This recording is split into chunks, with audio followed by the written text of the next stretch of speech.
Like, have you met any young people that you just kind of look at and you go, they have what it takes to do really well in this profession? What do they have in common? I want caregivers at heart. I want to teach caregivers how to be business people. I don't want to teach business people how to be caregivers. There are so many people who come into the business of senior living because they feel they have the business acumen to do it. And they're like, I'll figure out how to be a caregiver. Nope. If you can't do a full caregiver shift, if you can't do an overnight shift, you shouldn't own a senior living community. People who are just attracted to the business side of this, you're gonna ruin it. You're gonna ruin it for all of us. And I would say go buy parking lots and like storage facilities, because those have some really great returns. Stay out of senior living. All right, y'all, getting older is one of the few things that every single one of us has in common. And if we're fortunate to live a long life, every single one of us, including the people we love, will have to face it. The question is, who's going to take care of us when the day does come? Our guest today, James Lee, is a longtime leader and expert in the senior living industry. James has seen firsthand what happens to senior care when it becomes just another financial asset. You see, when big money and private equity pours into the industry, many facilities are optimizing for occupancy rates, margins, and growth, but often at the expense of the thing that matters the most: care. Today we're talking about why local ownership matters, why accountability matters, and why the best senior living communities are built around the most important thing: people, not spreadsheets. Welcome to the show. All right, team, we are back in studio with James Lee. 20 years spent in senior living, Texas MBA, just Texas guy. Yeah. TED Talker. If you can True. look him up, great TED Talk, by the way, man. That's probably an entire episode on its own on like how you get into that. Thanks, yeah. And someone who's very passionate and has taken a lot of his life to spend on how you take care of our elders, which are our parents, grandparents, and us one day. Yeah. So we're going to dive into all things, just understanding what senior living's about, the business of it, but most importantly, kind of the whole character and heart of it. Yeah. Dude, so stoked to have you in. I'm excited to be here, man. I love talking about this. I like talking about it with good people. So let's dig in. Well, let's start with like, how's a guy get into senior living? That is not like, I'll admit, nobody that I remember in high school when they were like, where we're going to go study in college, or nobody said senior living. Yeah. So one, how'd you get into it? But two, what does it really mean? I think there's probably a bit wide spectrum of what that is. Yeah, that's a good start. So first of all, senior living, I guess is a broad term, is an entire industry where you are taking care of elders. In the simplest way, that's what senior living is. Most people associate senior living with a place that you live, so like an independent care or independent living community, assisted living facility, memory care facility. So those are all parts of what's part of senior living. I got into it in 2008. I actually here in Austin, so not too far away from here, Mopac and 290. Yeah. I was living there. I was applying to UT for law school. I thought I was going to be a lawyer one day. And so I was applying to law school, and I found a job posting, and the address jumped out because I was like, oh, I live on that street. So it was, and the job posting was for a front desk concierge for a senior living facility. I was like, I don't know what that is, but I can walk to work. I don't even know what that word means. Concierge. Concierge. That sounds right. And so I looked it up. I was like, it looks like a fancy place. I don't have to go very far. And really, the heart of it for me was I don't have to put it on my resume. So I had an undergrad in finance. I went into the finance field. 2008, everything kind of got hard for people in that world. So while I'm pivoting, I'm like, I don't know what to do. So I'm just going to take a job to make some money. And it was supposed to be a throwaway job. That's the truth. And I got there, and then a couple weeks later, they asked me to fill in a couple of care shifts. And I was hooked after that. You know, I loved being around older people, and I think part of that is because I didn't get to be around my grandparents a lot growing up. There's a whole, series of life lessons that I've learned being in this field this long.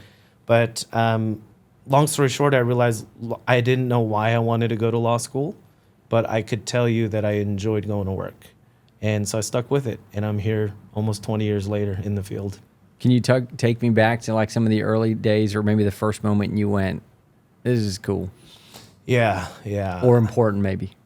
You know, this this story, which I did get to share in my TED Talk. Thanks for that plug, by the way. So now I don't have to bring it up myself. Yeah. No, it's always weird. Like, hey, did I miss anything? Well, I did do a TED Talk. Yeah, that's no. You're welcome. Yeah, thank you for not making me plug it myself. But I got to do the TED Talk here in Austin too. So much of my story is rooted here. I live in San Antonio now. Great town. Yeah, great, Love that town. Great city. Yeah, man. But it is in the TED Talk, but I want to talk about it here with you. Hey, y'all, quick break. If you're enjoying this episode, do us a favor. Like, subscribe, and leave us a comment. We read every single one and helps us grow the channel and get the word out. At American Operator, we believe that locally owned small businesses are the backbone of a strong America. And if you own a business or you support them, head on over to locallyownedandoperated.org and join the thousands that are committed to keeping their businesses local and their community strong. All right, back to the show. One of the stories that really stood out to me and became this kind of lightning rod for me personally, there was a resident there. I call her Pauline. That's not her real name, but I call her Pauline. She was living with late stages of Alzheimer's. I didn't know much about dementia back then. I just knew that she was kind of what people kept calling her Henri, and I never heard that word before. Henri? Henri, yeah. I was like, okay, what does that mean? And she's from New York, and she was scrappy. She cussed. She kind of told you like it was. But That's not dementia, man. I think that's just being from New I think York. that's just New Yorker, right? But so, I mean, some of us were like kind of afraid to like, how do we help her? We don't want to be on her bad side. But there was this one thing that I knew about her, and she loved musical theater, and her favorite show was coming through town. I was like, this is great. We're going to get to take her somewhere. She never went on an outing partly because of her dementia. And so we're like, her favorite show is going to be here. I called her family, and they're like, we just don't think we want to do this. It's a really nice offer, but she's not even going to remember it, and so we don't want to do it. And even then, I was like, something's off about that feeling for me. And so I pushed the issue, which I tend to do, and they finally agreed to it. And we took her to the show, and she loved it so much. Like, she was All smile. You can see all it. smiles. She was dressed up. You could just see her like walking with a little bit more pride. She knew what to do too. You know, like, this is very familiar. oh, absolutely, yeah. That's So killer. in an otherwise, like almost institutional life that she was living, in a senior care community, in this place, like with her fancy attire and at the theater, she just knew what to do, right? So we sit down and the curtains open, and she's alive, man, in a way that I hadn't seen before or after. And that made a huge, huge impact on me. And we got back to the community, dropped her off. She went to sleep. I came back to work the next day, and I was convinced, man. I was like, she's going to remember this. She's going to remember this. This was such a big experience. And she didn't. She had no recollection of the date that she and I just had the day before. It's just you and her that went? There were a couple other people. Okay, but cool. Yeah, but I stuck with her. So she's probably not the first woman to forget a date with me. But in that moment, I was like, man, she's going to remember this. But she didn't. But she started treating me differently after that. She couldn't tell you why she felt differently about me. I knew. But there was a deep lesson that I didn't understand at the time that my profession and my career has taught me afterwards. And so that lesson for me was like, an experience doesn't have to be remembered in order for it to have meant something. And I think people with dementia can experience joy, they can experience things, and it doesn't matter if they remember or not. She got to live and have that experience for 3 hours. And then for some reason, she felt a connection with me, and she couldn't describe why. And didn't matter that she couldn't recall that. She just felt better, about me. So that story kind of became a seed, like through the rest of my career, about like, we're treating dementia wrong. We're thinking about this the wrong way. And we got to have more Broadway show experiences like that. We can't do that all the time. But the lesson I learned is that most of our industry treats people with dementia as only having a past. They look at old recipes and old movies and old songs. They're always trying to get them to remember stuff. But I think they forget that people with dementia have a future too, not just the past. And that in my career, that's the thing I've been trying to show people is, yeah, dementia sucks. There's a lot of hard parts about it, but people with dementia have a future too. And if you can orient to that, then you can orient towards hope and joy. And I get emotional thinking about it because there's hundreds and hundreds of people that have shown me throughout my career that it's not medicines and, it's not none of that stuff that matters. It's, do you have people around you who believe that you're still there and want to interact with that person? Wow. Yeah. Yeah, I think that had me by the hooks too, man. If I got to experience that.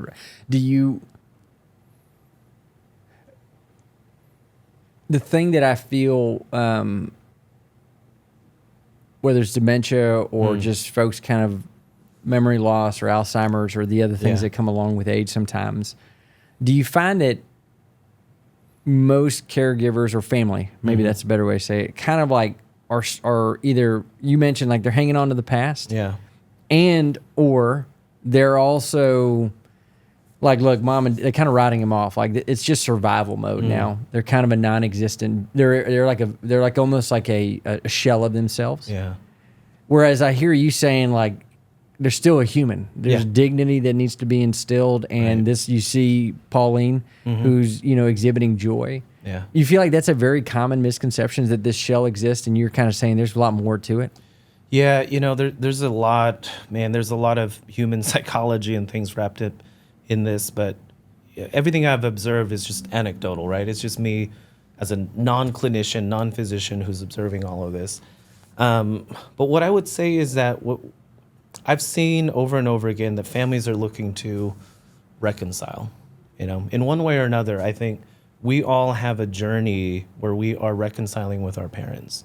And in the case where it's your spouse, you're living your final chapter. You had all these hopes and dreams and vows about like what that last chapter was going to be like, and you're going to ride off into the sunset together.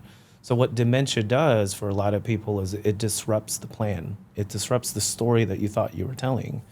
And I think the hopelessness that a lot of families feel is that, oh, damn, now dementia's in the picture. I don't get to talk to my dad about his childhood. I don't get to talk to mom about her favorite recipes. They feel like they've lost the window to kind of have that moment of closure, in their lives. But what I see and what I'm trying to teach people is, dementia is going to take away a lot. But if you don't orient to that, if you don't look at it as loss, and you look at it as things are being stripped away and only the most vital parts are remaining, right?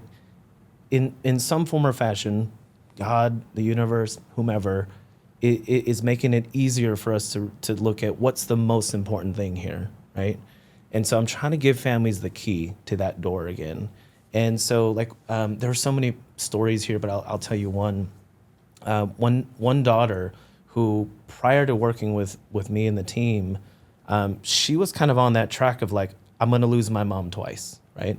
And that's a common thing people with dementia and their families say is, I'm going to lose the person I know, and then when they die, I'm going to lose them again. And this common idea. But for this daughter, she got to only have one loss. And I know that sounds kind of weird to say, but for her, because we taught her, hey, your mom's still there. She may not be able to use the same words, but here's kind of how you relate to her. If she doesn't recognize you as her daughter, if she thinks that you're her mom, guess what? You get to play as her mom today. And I asked her one time, I was like, if she could remember who you were, what would you want her to feel? And she said, well, I would want her to feel safe and I'd want her to feel loved. I was like, why do you have to be her daughter to do that? You could do that as her mom, right? And so she learned all these tools and skills to do that. And so in the last 6 days of her mom's life, she moved into our community. The daughter moved into the community, and she felt right at home. And she got to experience those last few days with her. And most families without guidance and care, they almost welcome the end. They're almost like death is going to be a relief compared to what my loved one has experienced. But for this daughter, her name's Tracy. For Tracy, she got to stay in the moment, like stay in the pocket, stay there with her mom.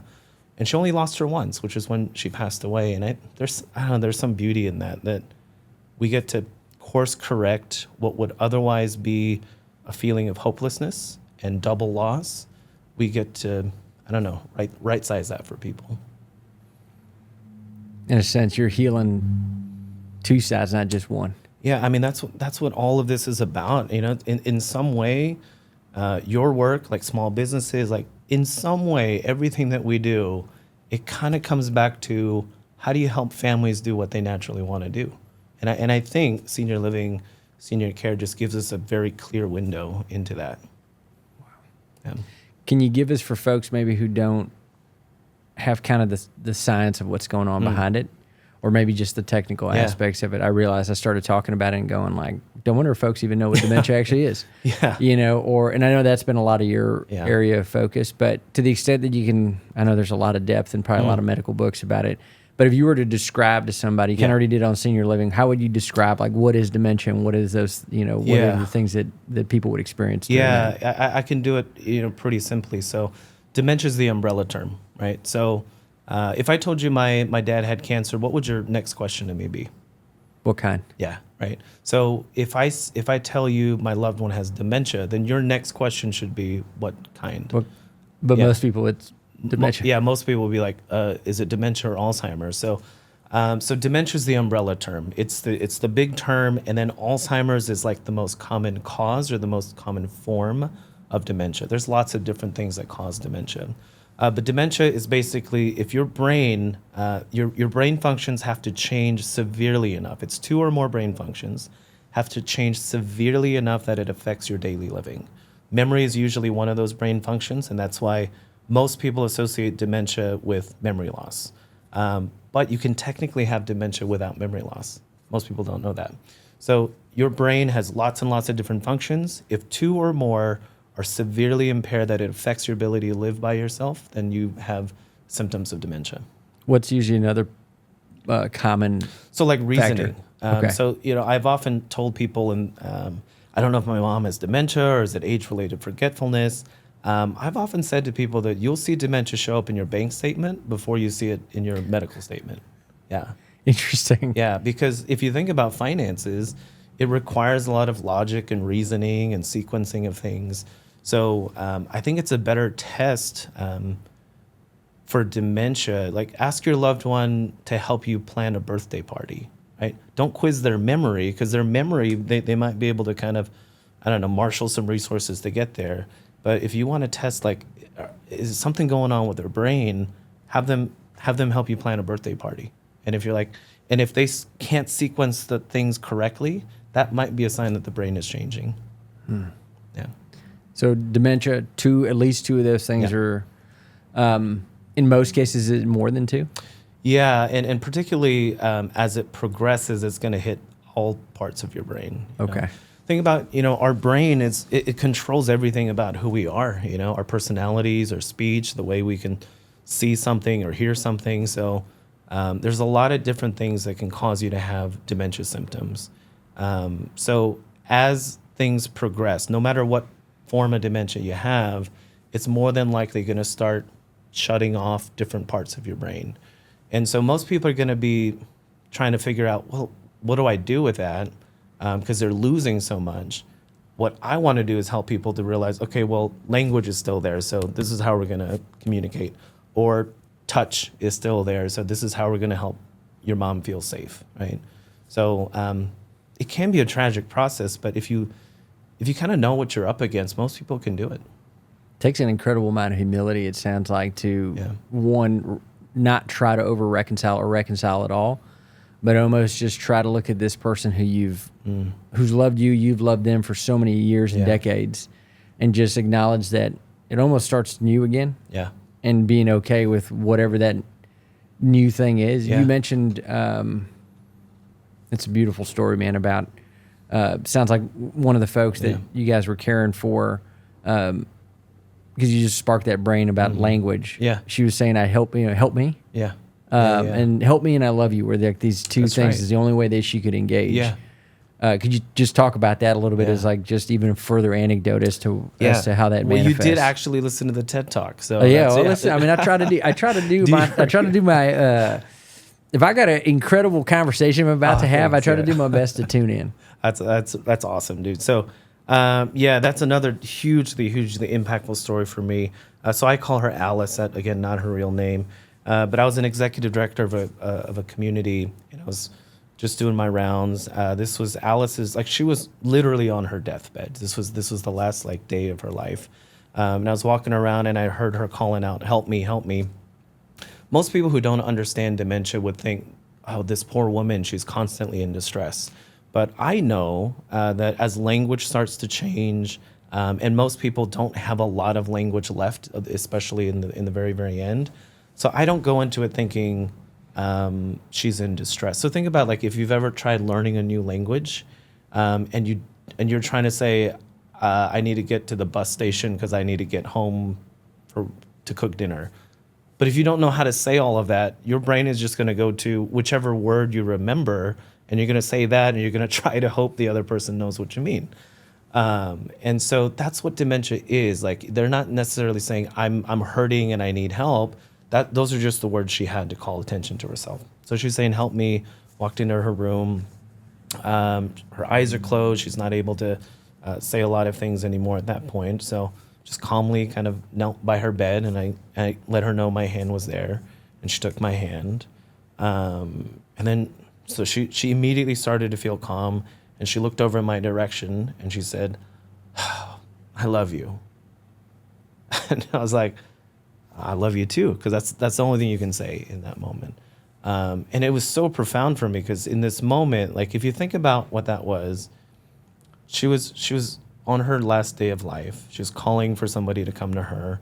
And the thing that she needed was just to tell somebody, "I love you," right? She didn't know it was me. She didn't know it was the executive director. But something in her soul said, "I need to get more of this out before I go," you know? And so she said, "I love you." And what that taught me was that person, like, that's who she was probably her whole life. Right? It didn't come out in the end. It just took all the distraction away from her. And that's just the type of person that she was, and she did it all the way to the end. And it just made me realize that, okay, like, no matter what is happening with loss and with dementia, our job as caregivers, as a society, is to see that those people are still there and help them access that for as long as possible. So, you know, that gift that Alice gave me was that life lesson that no matter what happens, like, who you are is always going to be there, and it's everyone else's job as your village to recognize that that person's there. Incredible, man. You talk about, like, how can you not feel like you probably can't do anything else. Man, I don't keep even thinking know. about it. Yeah. I'm like, maybe I'll go be in movies or something, but I can't. I have too much of this in here, so I got to build businesses around it. Too many Alice's out there and Paulines that, like, Yeah. I mean, you want to talk about wisdom and I got to imagine you feel you're giving them care. Yeah. But I got to imagine, I mean, just the way you've been talking about it, it seems like you have gotten as much from being around them, if not more. Yeah. I mean, I think that's all life is. Like, think about older adults in your life that you respect, that you want to be around. You are consciously or unconsciously integrating their wisdom into your life. Yeah. Right? You just have to. I think we're wired that way as human beings. So for me, I'm just very intentional about it. But I think anybody who's in my industry that has this same fire, this same love of this job, they all have this experience, which is I get to care for other people and care with them, but I'm integrating all of this into my life. Because I want to know, like, how do I save myself from dementia or cognitive change? How do I live a good life? How do I live a good life? And I get, 1,000 at-bats with that, with seeing people's end of life. When you talk to families or maybe talk to folks who are before all this, I think about my own folks too. I think a lot of the things, the one thing I will say, I don't know if it's good, I'm laughing because I think it's probably very abnormal in certain parts of the world or even in certain subcultures in America. My folks have always been very easy about talking about death and about end of life. It's just something that we as a family, me and my brother as we grew up, it wasn't a taboo thing to talk about. How healthy. It was, very much so. What was happening, how to think about it, what happens. It's just, it wasn't met with, like, fear. But one thing they did say is, hey, we're also ready at this point. We want you to live your best life, and we don't want to be a burden to y'all. So this is why we've set certain things in place and all these things. And in my mind, I'm always like, nah, you live in our house. Yeah. That comes down to it. Yeah. Because out of my grandfather passing away, and he got to die on his ranch. Yeah. You know, like to me, that's how I want to go out. I want to go out in the middle of the woods somewhere. Totally. You know, and you know, if I can help it, right? Yeah. And so, what would you tell folks that are maybe in their golden chapter of life and they're thinking about this thing that they're like, I don't want to be a burden to my kids. Yeah.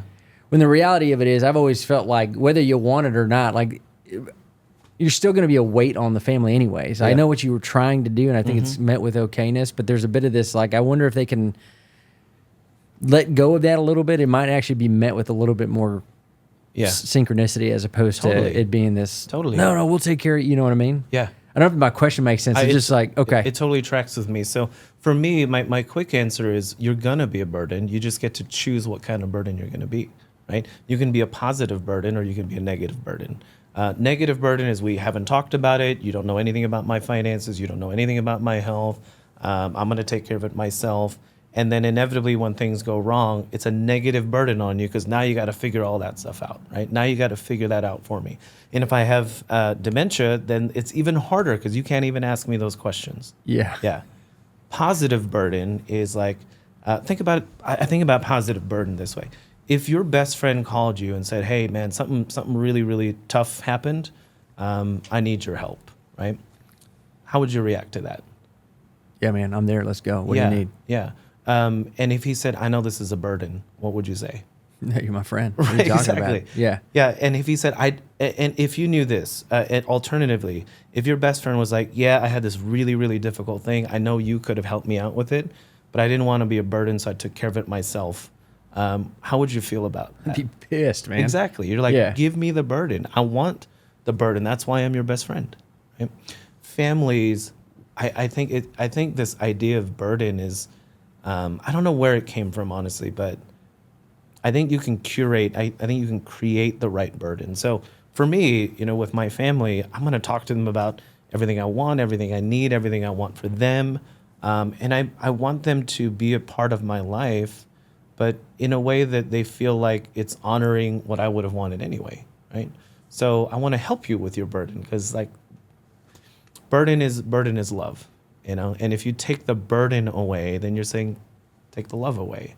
So you're going to be a burden either way. You may as well make it a positive orientation.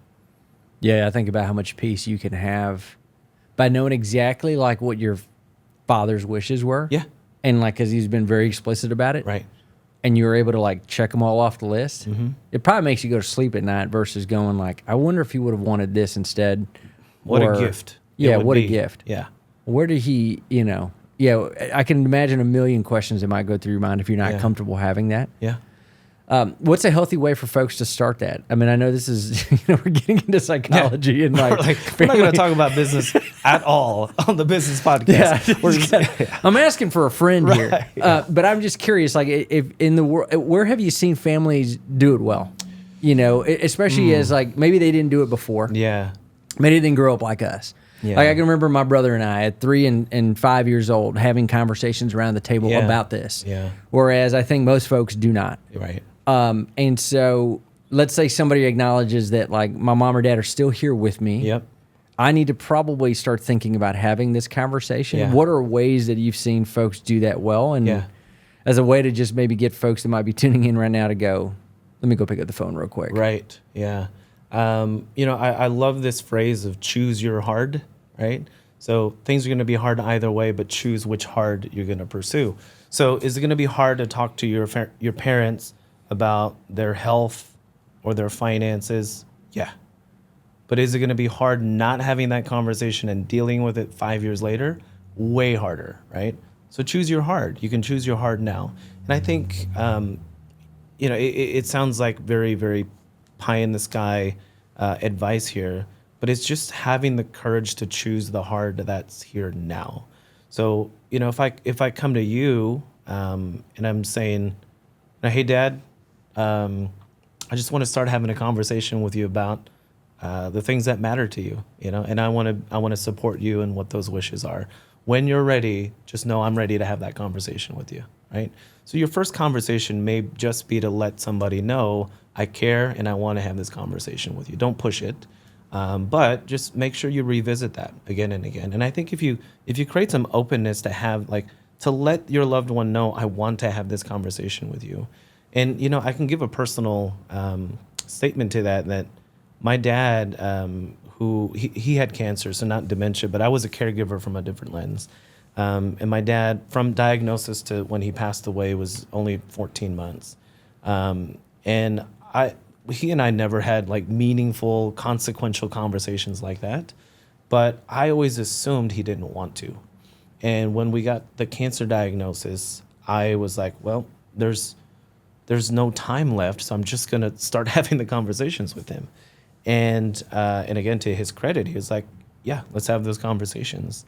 And maybe no resistance, just went in. Yeah, and I think part of that was probably because he had a time clock, a shot clock, and he kind of knew. But the thing that I took away was not that he was forced to do it because his life was about to end. I think he just needed somebody else to start. So when I asked him questions about, like, he never wanted to talk about my birth mom, but when I opened that conversation with him and I said, hey, I'd love to hear your story about how you met mom. So I didn't go into it like, tell me all the things that went wrong. But, I just humanized him. I was like, man, we all have a love story. Like, how'd you meet mom? Did she talk to you first or did you talk to her first? And he, he's like, oh no, she talked to me first. Yeah. I was the kid. Yeah. So I think what dementia care has taught me is like, we're all human beings. Like, we're all human beings underneath all this. And we just want to know that other people care about our story. And so I opened that door for my dad. He walked through the door. Your loved one, you may think that they don't want to have those conversations. So make it about them. It's not, I want to have a conversation about your finances. It's, I care that I am a part of honoring your wishes. Part of that probably includes knowing what you want to have happen with your money. So when you're ready to have that conversation, I'm ready to have it. Yeah. That takes time. Yeah. I think folks, it's just like anything, you don't build, because you also you've almost changed the vibe where it's like and it's kind of cool, even right now with my own folks, I see them much more as, like, I really enjoy them. Yeah. But they're not like, they're mom and dad, but they're no longer our parents, if that makes sense, right? Yeah. Like you are your own full-blown man, or woman. And so there is a lot of this, and I'm not saying they won't be there for you if it need to, but there's a lot of life that, like, you're just responsible for. You got other people in your charge now. But I think seeing them more as a friend is not the right word. And I feel like equal doesn't pay it enough reverence. There's a word in there. Yeah. They're family. But they're family. We already have the word for it. It's family, and that's what people, I'm sorry, I didn't mean to interrupt, but it just struck me as you're talking about it. We don't need a word for it because family is what you're talking about. Totally. Yeah. Yeah, you've reached this level with them that you've kind of, my mother said something to me, and my father both said some versions of this, which I really appreciate. And this started happening probably, 10 years ago, where I remember asking them a tough thing, just kind of asking like what they think about it. It was my dad. Yeah. And in this particular moment, my mom has got, the lady's got full wisdom. But my dad goes, son, I think you're just, in that regard, you're further along that I can't actually give you the right amount of input for that question. And I thought that was like equally awesome and freaky to be like, well, man, I just like in this path, I've kind of passed dad. Yeah. And at the same time, man, dad's always got the answers, right? So how do I reconcile those things? And I think you end up finding, this is kind of where you start to like piece together that family equality. Yeah. Almost like I see them now more as like I see my brother. Yeah. Where we're, there's a little bit more of a friendship there than anything else.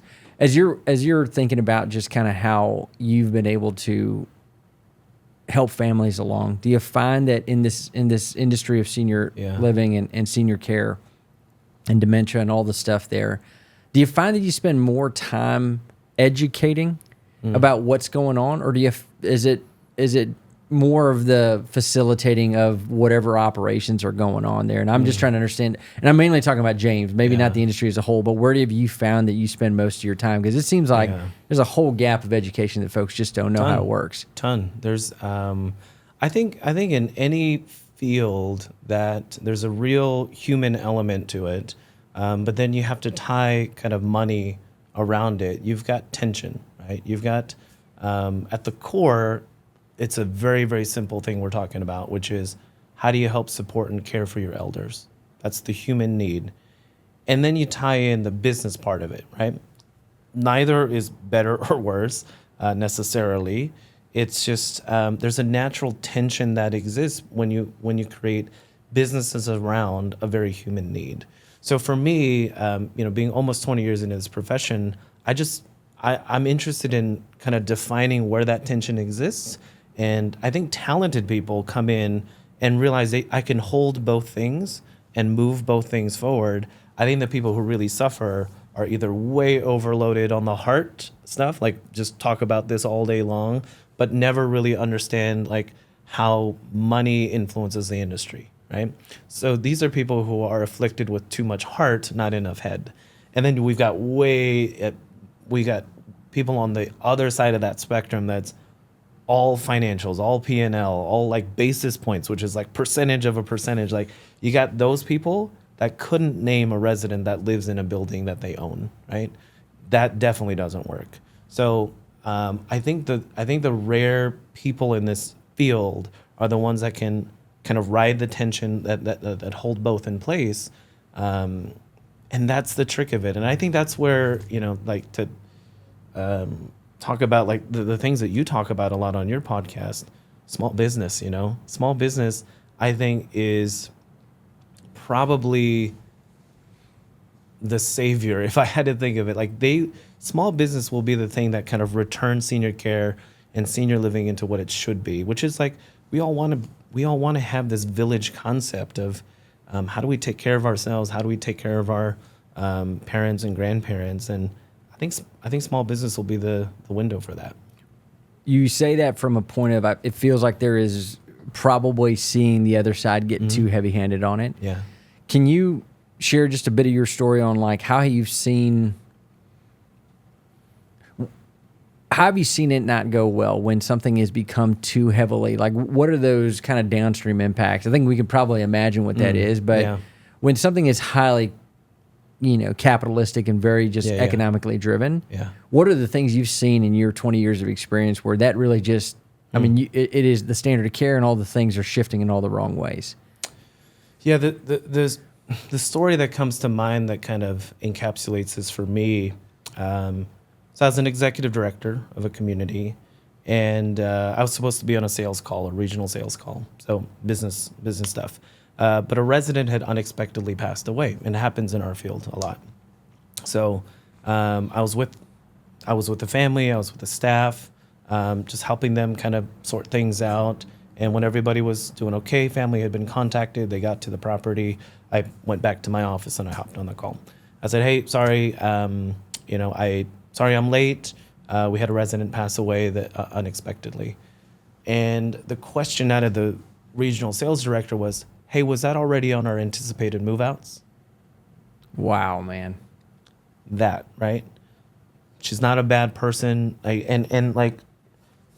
What it taught me, the reason that story sticks with me and the reason it's probably hitting you right now is that it sounds so terrible. It sounds so terrible to reduce somebody's life into, was that an expected move-out? Was it an anticipated move-out? It went right to a business question. It went right to efficiency, right to, what the incentives around our business care if that was an expected move out or an unexpected move out. But that regional director had never met that resident. They didn't know her name. They didn't know what her room number was. But if you did, you probably would have been like, oh my God, are you okay? Like they would have asked me, the executive director, like, I'm so sorry that happened. Are you okay? Do you need to go take care of that? Like that should have been the human question. But the capital question is, was she an expected move out?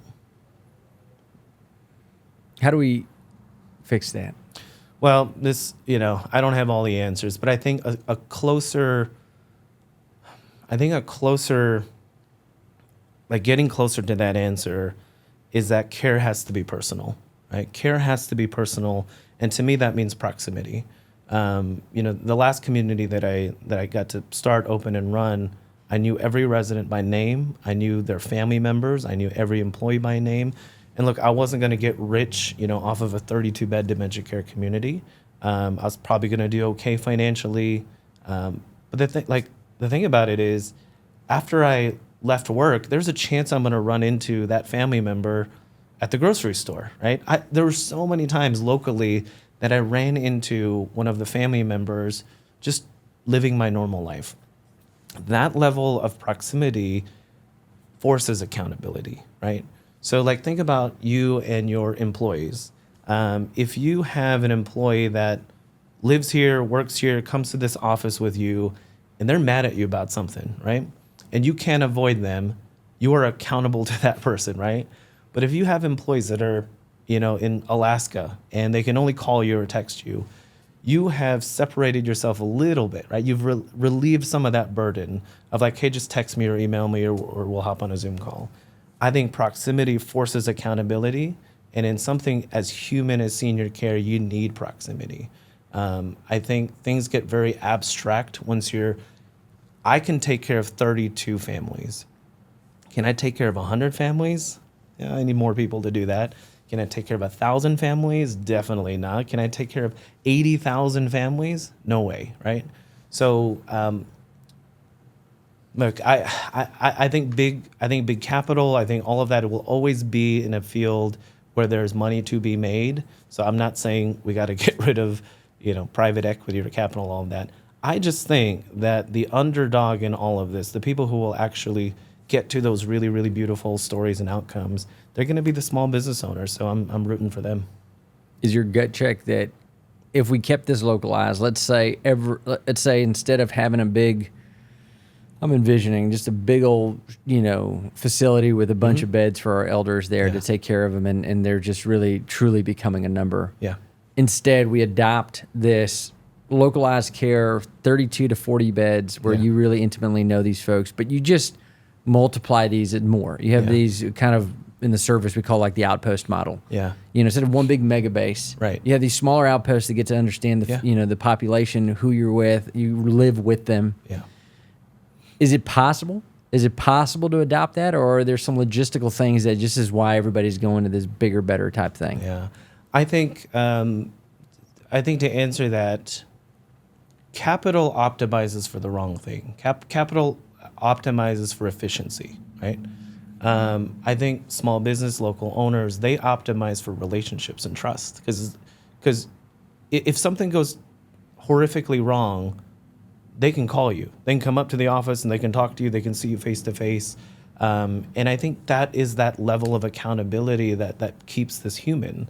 But if something goes wrong at a senior living community, and there are 500 senior living communities within that company, how many calls would it take to get to the person at the top, right? Yeah. You probably don't even have a pathway for that. So yeah, I think the possibility of small business owners, which by the way, if you own one care facility in your community, it would replace most people's income now.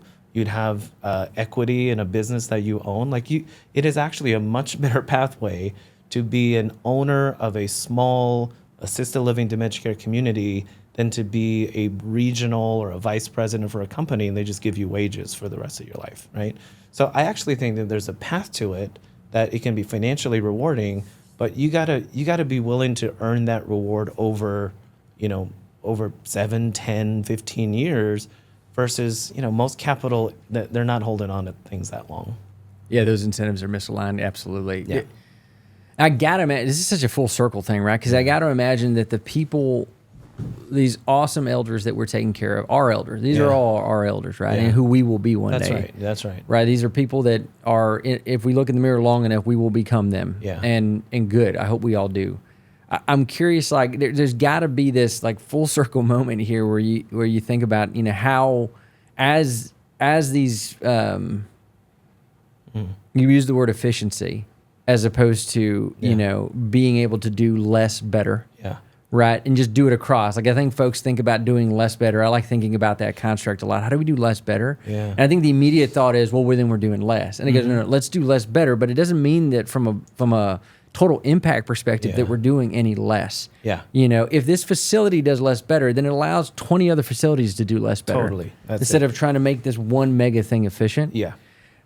I mean, when you think about what's kind of going on with our elders and how we actually properly care for them, do you think folks just get wore out, which is why the families are not advocating for it, or is this where where big capital is allowed to kind of get away with keep doing this thing, or is there something else at play that, I mean, it gets me fired up right now, and I'm not in the space, you know? Right. Just wait till you get in the space, man. You just freaking get angry, you know? Do. Because it's like, this is not like my HVAC thing. I can be kind of, you know, whatever. Yeah. But it's like, you think about your parents, it's like, it immediately should evoke some kind of anger, you know? Should. Yeah.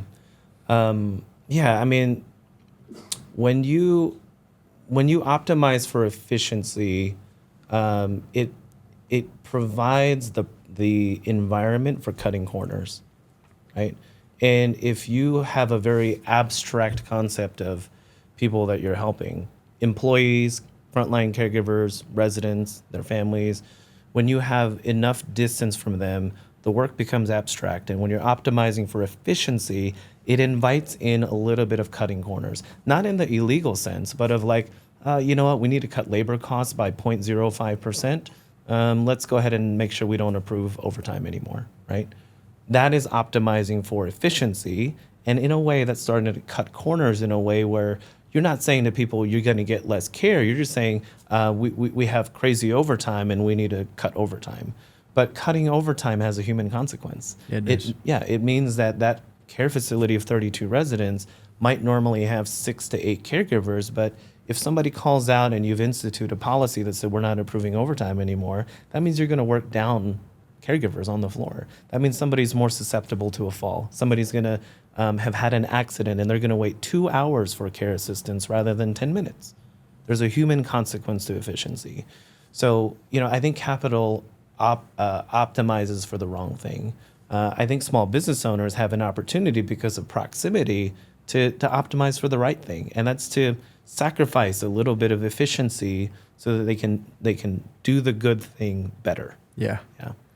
I'll get on my like little half soapbox here for a second. I think the thing that you're drilling into is the thing that we keep, and I just personally keep trying to echo to folks, because there's a lot of folks getting into small business. It's very popular right now. Sure. Why? It's not because anybody else is doing, except for our elders who built something low and slow the right way. Yeah. And now it's an attractive investment. And this is how they see it, as an investment. A lot of them, not everyone. You've got it, yeah. Is an investment. Yeah. Yet they're not willing to go down that intellectual exercise and just kind of stop at the MBA class math and go like, the intellectual exercise about why this business is successful is because they grew it with there was no like, my parents that are both business owners and my father-in-law and everybody that I know never started a business because it was like, I'm going to get wealthy. Yeah. It was literally like, the most common thing is I can't work for somebody else. So I want to just earn a respectable living on my own. That was the entire concept. The next growth for them was, I'd like to employ a few people in my family or my community. And usually that's where it ended. Yeah. Most of them got wealthy by a symptom of them doing the right thing. Yeah. And what's really odd is, like, imagine if you talk to these elders sitting in these community areas and these care facilities. It's almost like I wish these highly smart, investment-driven folks would spend time with them and understand like what's actually important in life. Because I imagine these folks would share a lot about the other stuff, titles and investment and what their ROI is and how much multiples on their invested capital is probably in none of their lingo. No. I mean, nobody cares about that stuff. What would you say is like the common thing you hear from the elder? I mean, if I imagine different, you know, states that they're in, but what are some of the life lessons you've learned as they come to the end of their life that they seem to focus on and care about the most? And I'm asking you this as almost a service to remind folks that day will come for us. Please optimize your own life for the right things. Yeah. Okay. I don't know if this is going to be a stretch, but I've never answered it this way before. So first of all, we don't have those sit-down conversations as much as you would think. So I'm not sitting down with a resident like here and interviewing them and having this passage of life wisdom. It just doesn't happen as often as you think. But you think about how much we communicate non-verbally, right? Seniors communicate non-verbally all the time inside of a senior living community. whether they have dementia or no dementia, whether they have care needs or not, they are telling you through their body, through their expression, whether they feel dignity, respect, and purpose, right? And I think in so many senior living communities, you just walk around, just look at people, look at their faces, look at their body language, look at them, and they can tell you without telling you whether they feel like they're valued in that space, right? The thing that I hear over and over again, I'm putting that in air quotes, that I hear by observing them closely, is that a lot of seniors tell me that they don't feel valuable to the people around them anymore. So I think the lesson there is one of the things I am trying to do purposely in my life is not just stay like physically healthy or cognitively sharp. I want to make sure that people in this community know me. I live in San Antonio. Right now, I'm working on making sure I'm out in that community, like knowing people, handshaking with people, caring about their business. Because if something wrong happens to me down the road, I want a whole village of people who care about me, right? I want a whole village of people who are like, James, come to my grand opening, right? I want you to pass out the snacks at my grand opening. Give me a job at the thing you care about. Like, yeah. And I think that is the thing. And by the way, this is tied to scientific research as well. When you are no longer required in society, right? When you no longer feel like you have purposeful relationships, that is a detriment to your cognitive health. Right? So more than good exercise and good sleep, if you don't have rich social connections later in your life, it is a high risk of cognitive decline, right? So as much as you should be working on sleep and water and all of that, you should make sure that you have rich social connections in your life all the way through end of life. Interesting. Yeah. So if I'm sitting here today, yeah, and I'm looking at two forks in the road, buddies of mine that, or new people that love to get to know me more, yeah, and ask, hey, can we finally do that little family friends barbecue that we've been holding off on? Or if I just work a few more hours, I might be able to make that senior VP role. Mm-hmm. You may want to just consider what ultimately is going to be more of a, the one path might give you more sustained fuel long term. Yeah. I'm trying to reconstruct my life a little bit right now of, stop preaching the things to other people that I've learned, and how do I integrate that into my life now? So, I think we all want to slow down a little bit, and your audience, me, I would say that what you really want out of small business is freedom, right? It's not necessarily wealth, because you said it earlier, like the financial reward is almost the byproduct of the thing that you do, right? If you do the thing really well, you might get some financial reward out of it, great. But the thing that you do really well through your small business, through connections that you're creating in your community, that's the reward. The financial stuff is the cherry on top, right? You can optimize for all of that, but the heart of it is I want to serve my community, and I want people to know me, and I want to know them. So, yeah, I think senior care, senior living, it's become way too like abstract for people. Incentives are completely misaligned in our field. So I may not be able to change that, but I want to help people.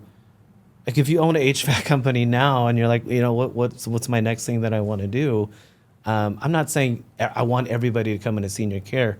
In fact, I'm going to try to keep people out of senior care because of misaligned incentives. But if you have a heart for people, you can learn the business around senior care. But I would advise people, do not come into senior living because it's a good investment.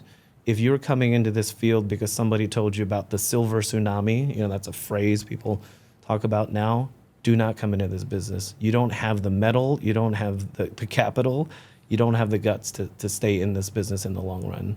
Caregivers like me who have been in this profession for a long time, I think more of them, I would want to embolden them. If you've run a community before, if you're a regional director, if you've been in this field for a while and you're afraid of business ownership, you can do this. You can do this. And I think those are the people who are going to make a difference.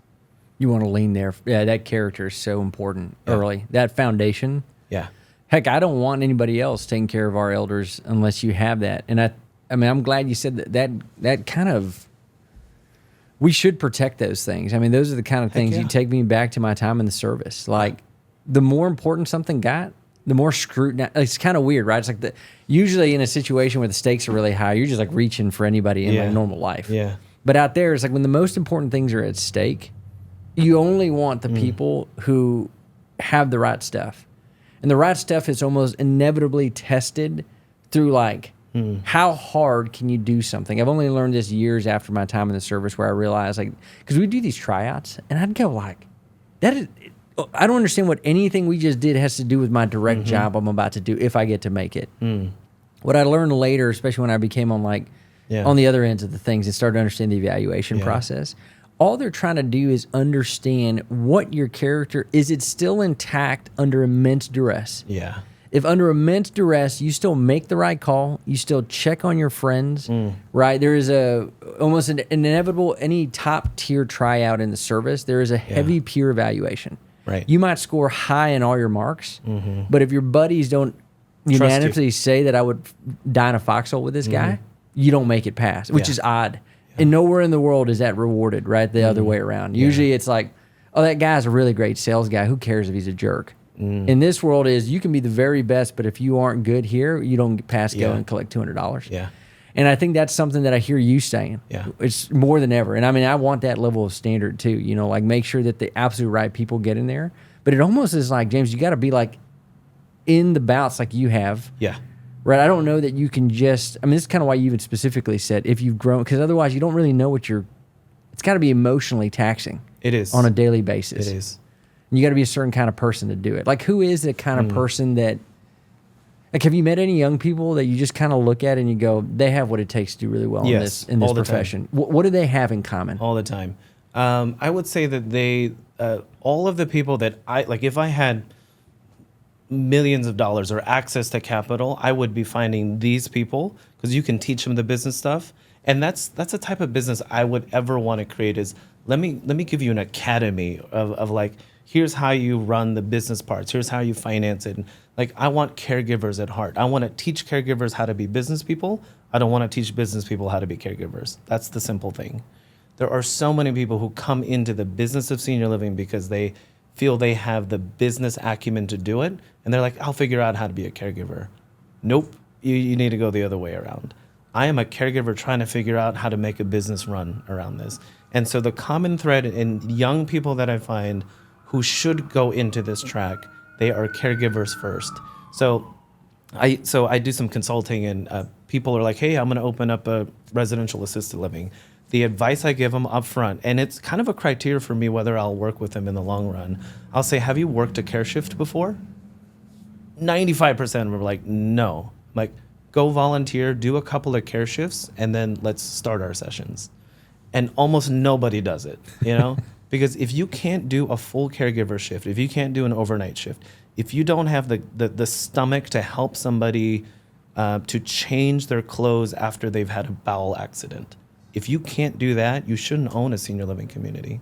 So I think that the young people or anybody that should be a business owner, they're the ones that can do a care shift and find joy in it. Yeah. You got to have a certain heart for it, man. There's no... Yeah. Yeah, I don't know that you can train that. You can't train the heart, and that's a thing that you hear over and over again in our profession. You can't train care. You can't train heart. You got to have that first.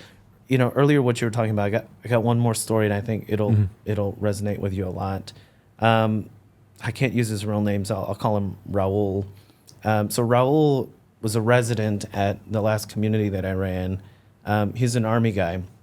The only person I've ever met who was a living recipient of the Medal of Honor, right? I will probably never meet another person like that. He's especially living. I mean, most are not. Right. He's an Army guy too, so I'll tell you more about him when we're offline. The reason I'm thinking about Raul, and it goes to something you said about you want people to earn the right to care for Raul, right? It shouldn't be just anybody, and it shouldn't just be any caregiver, and it shouldn't be any business owner. So Raul lived in our community, and he was having a really, really tough day. He was yelling at people. He was like trying to hit people with his walker. He is what people would say was having like a behavioral expression, okay? And so the caregivers didn't know what to do. The managers didn't know what to do. Everybody was kind of freaking out. And he's trying to get all the residents out. He's like, get out. They're not supposed to be here. Get out, get out, get out. And he's getting mad and mad and mad. And the caregivers are actually making it worse. So they call me over and I go up to him. And this is not because I'm a better person or anything like that. I just know through dementia training what to do in this situation. So Raul is mad. He's trying to hit people. And instead of trying to calm him down, I literally stand next to him and I'm like, tell me what's going on, And he's like, these people aren't supposed to be here. It's like, I don't know who let them in, right? And I'm on his side. I'm fired up just like he is. And this is just good dementia practice. So he's like, well, these people aren't supposed to be here. And I was like, do they know why they're not supposed to be here? And he said, this is a military base. They're not supposed to be here. And I said, oh, okay. Well, let me go talk to them. And so stay right here. Let me go talk to them. And I'm talking to people and I come back. I'm like, okay. So what I found out was that this used to be a military base. They just changed the designation of this building. I'm making shit up because I don't know any military language, right? I'm just You're doing pretty good, man. Okay. I'm convinced. I'm like, all right, now it's no longer. Yeah. So I was like, okay, this is what's going on. He's like, well, nobody told me. I was like, I am so sorry, sir. I am so sorry that they forgot to tell you. What do you want me to do? He's like, well, somebody's going to have to answer for this. He's like, I guess they can stay, but somebody's going to have to answer for this, right? So I'm in the moment with him and he's calming down. And eventually, we got through the situation. In that type of situation, think about somebody who has served our country, Medal of Honor recipient. In almost every other dementia care community, they would have given him a medication to calm down. But I got to be there and I got to take his side and with dignity got to support him, right? So that's one part of it. And the other part of it, that sticks out to me about Raul. It's hard not saying his real name. But that's a good code name, by the way. Raul. I would have went for Raul's a good one. So Raul, one other thing that sticks out for me about him, and this goes back to people with dementia have a future, not just a past. Most dementia care communities, knowing his profile, knowing his background, they would have done everything related to military because they're like, well, surely that's his only identity. That's his past. So we're only going to do things related to the military for him. And while those things were still, important for him, I walked into the community one day. He had an apron on and he was making cupcakes. I was like, what happened here? You said the designation changed. I was like, what's going on here? And the caregivers, and this is what good training, this is what good business ownership, this is what happens when you have good leadership at something as important as dementia care. The caregiver, based on their training, was like, we just wanted to try some stuff, And so we told Raul that, we're making these cupcakes and we're going to get them, to the kids next door. He got excited about that. So he's like, because he felt some innate purpose in the thing that he was doing, he put on the gloves and you got this proud military guy making cupcakes for the elementary school. And that means, that's what I mean about people with dementia have a future. If you only look to their past, there's no way you would have recommended to Raul, hey, let's do a baking activity. Yeah. But because we're just paying attention to what sparks him and gives him life and joy, that was a purposeful activity for him. So I don't know where all of that kind of went in terms of questions you were asking, but I think the heart of it is me as a local business owner who knows him, who knows Raul, who knows Tracy, the daughter, who knows Alice and Pauline and all of these people by name. I can tell you their stories because I was a part of their story. People who are in a far off headquarters somewhere that never know that resident's name, they can't make tough decisions on their client's behalf. They only make tough decisions that their clients have to deal with. I appreciate you sharing that because I think it gets to the heart of, I'll brag on you, the right kind of person to step into that role. Yeah, You didn't look at them as an issue or as a problem or as, here we go, here's a wild animal that we got to go sedate. Right. You're like, this is my person. Mm-hmm. It's almost, I'd imagine if this was my father right now, how would I treat him? Yeah. gosh, would have loved to have been there. That's my guy, you know. That's your guy. That's my guy. You know, and while he's done there. I mean, it's the only medal in the entire military that the president has to salute. I mean, it's like a pretty important dude. Yeah. You know, everyone else has to salute the commander-in-chief except anybody who has that medal. It is the reverse. Yeah. Man, that's awesome. Yeah. Yeah, I think you've captured the essence of like, that's a high bar, man, to be in this. I mean, to do it Man. well. I'm sure you can dabble in it, but to do it well, Yeah. you got to not only have a heart, but it seems to have a creative advocacy for an ownership of the people who are in there. There's so many rewards that can come from this. And I think, you know, any small business can give you a path of reward. But think about this from you said, you know, at the start of our call that I probably can't go do anything else. I can't go own a yogurt shop. Like, how am I going to, I might do a decent job at it. Yeah. But like, I'm not going to tell you stories like Raul and Tracy and Alice, you know, in those places. So yeah, it's a weird catch-22, man. I need and I want more people to come into this field who, like, if you've listened to this entire episode and you're jazzed or you're fired up or you're angry, like, cool, you're the type of person I want to work with. But people who are just attracted to the business side of this, you're gonna ruin it. You're gonna ruin it for all of us. And I would say go buy parking lots and like storage facilities because those have some really great returns. Stay out of senior living. All right, James, man, I learned a ton. I mean, you're the heart and soul of what you do is in everything. Thanks for just like running all the way down, even to this fact of like, who is the right kind of person for this? I can see the conviction in it. Yeah. Would love to talk, still wrapped in heart, because I don't think you're going to have it any other way, about just like how this business works. Yeah. And I'm less interested because, again, like I said before, I'm not interested if someone can look at this and be like, this is a great investment thesis. Right. I'm interested in it because like I want to show and shepherd folks into this idea that you can still be a really great business person and run it in such a way that's got great dignity. Yep. So I think for folks who don't understand how the senior living business works, and also the traditional things you might learn in an MBA course, that y'all have figured out kind of how to buck the system with even how you market and how you do these things with just a lot of dignity and care. Want to jump into that. So I think with all that, probably a good place to start is, how does the actual business of senior living work? Folks are paying you a monthly rate. Yeah. You know, it's per incident. How's it work? Yeah. So the premise of the senior living industry, a lot of people call it senior housing. I don't use the term, but it's for almost like philosophical reasons, but it is an accurate description of how the business of senior living works. So you've basically, the business model is you own a real estate asset and you're monetizing that asset.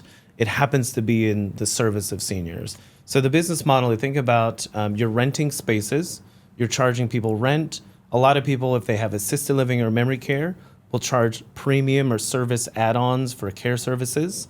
But what you're doing at the end of the day, the very, very simple business model in senior living, is you're renting out space for people, and you're monetizing doorknobs.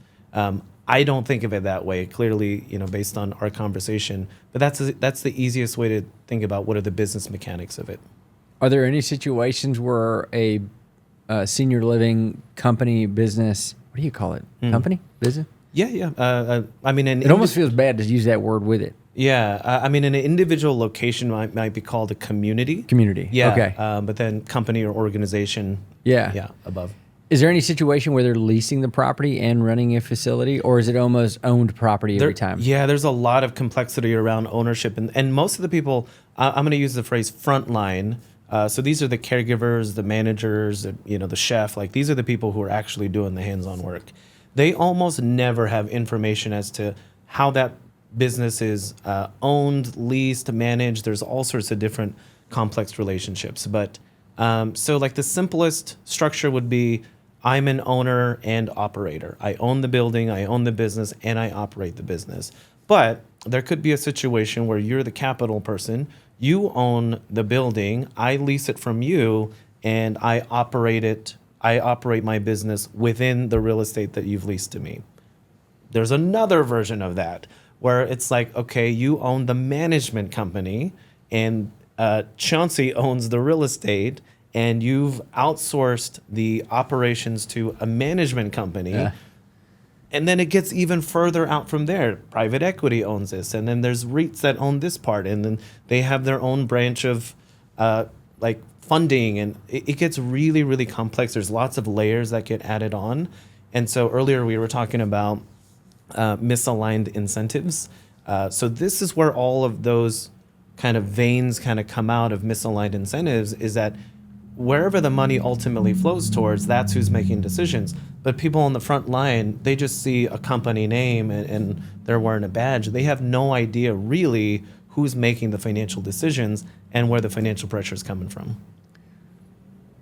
Is there ever a reason, have you ever seen an example of when something is feathered out to so many different complex, like the complexity of the ownership structure and operating structure is, where that works well? Because it just seems like you're one Jenga piece from being like, yeah, well, the way I see it is that they're just kind of managing risk, you know, like if this part of your portfolio of businesses, like let's say that the ownership part, right?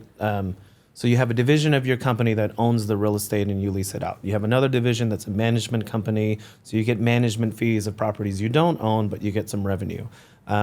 So all of these different structures, I think ultimately is just about hedging bets, and you're just leveraging businesses to kind of lessen your risk across your portfolio. So, you know, I know this all sounds a little bit pessimistic, but I think that the simpler operation, which is why I'm really big on small business ownership in senior living. If I'm a local owner and operator of a care location, I get the risk and the reward, but it makes it pretty simple. You know, like if I have to make decisions, if I have to increase the rent because I took out a loan that has a variable interest rate and like I can't pay the loan back if I don't raise your rents, I'm the person who has to deal with that consequences and talk to the families about it. But if I own the real estate and I made some really bad deal on the loan, but somebody else has to deliver that bad news to the family, I can just pawn it off to somebody else.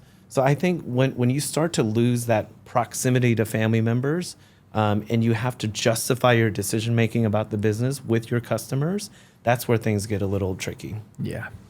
Not that it can't be done, but I've seen many a situation similar to that in non-senior living where it is just that pure, true blue owner-operator run. You own the thing, you pay the note, you deliver the good and the bad news. It's such a great move. Yeah. How would you just go back to kind of your time running even the last community that you had? What is the way that people find you? Like, how do they decide, you know, aside from, you know, how it's structured behind the scenes from the customer's perspective, how are they finding you, and how do they decide if this is a place? I don't know, maybe do they have a ton of options? I don't know if they do or not, but how do they decide you're the place that their elder is going to go to? So if you were in that seat and you needed to find a memory care home for your grandma, where would you start? At Google? Yep, that's where most people start. Reviews. Right? So you go online, you look at reviews, and you're. The thing is, you don't have what do they call that? It's kind of like unconscious incompetence, right? Because you don't know anything about dementia care. So you go to Google, you do Google reviews, and all of that is like fakeable. You can fake reviews. You can just cherry pick your best customers, have them write reviews. So people are just constantly gaming the system.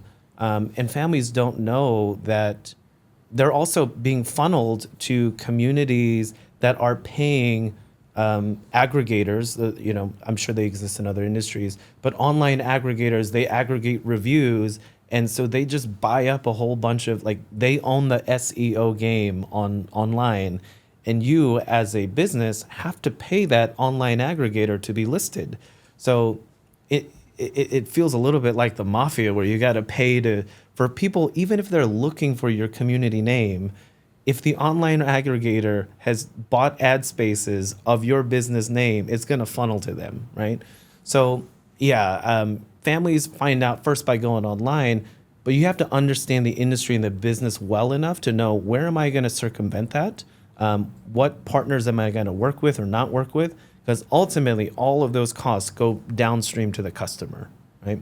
So most families are going to start online, So for us, we started thinking about how do we grab people's attention without Google reviews. When we were first opening up our business, we had no Google reviews and we had no money to compete with all of the other like online aggregators in the industry.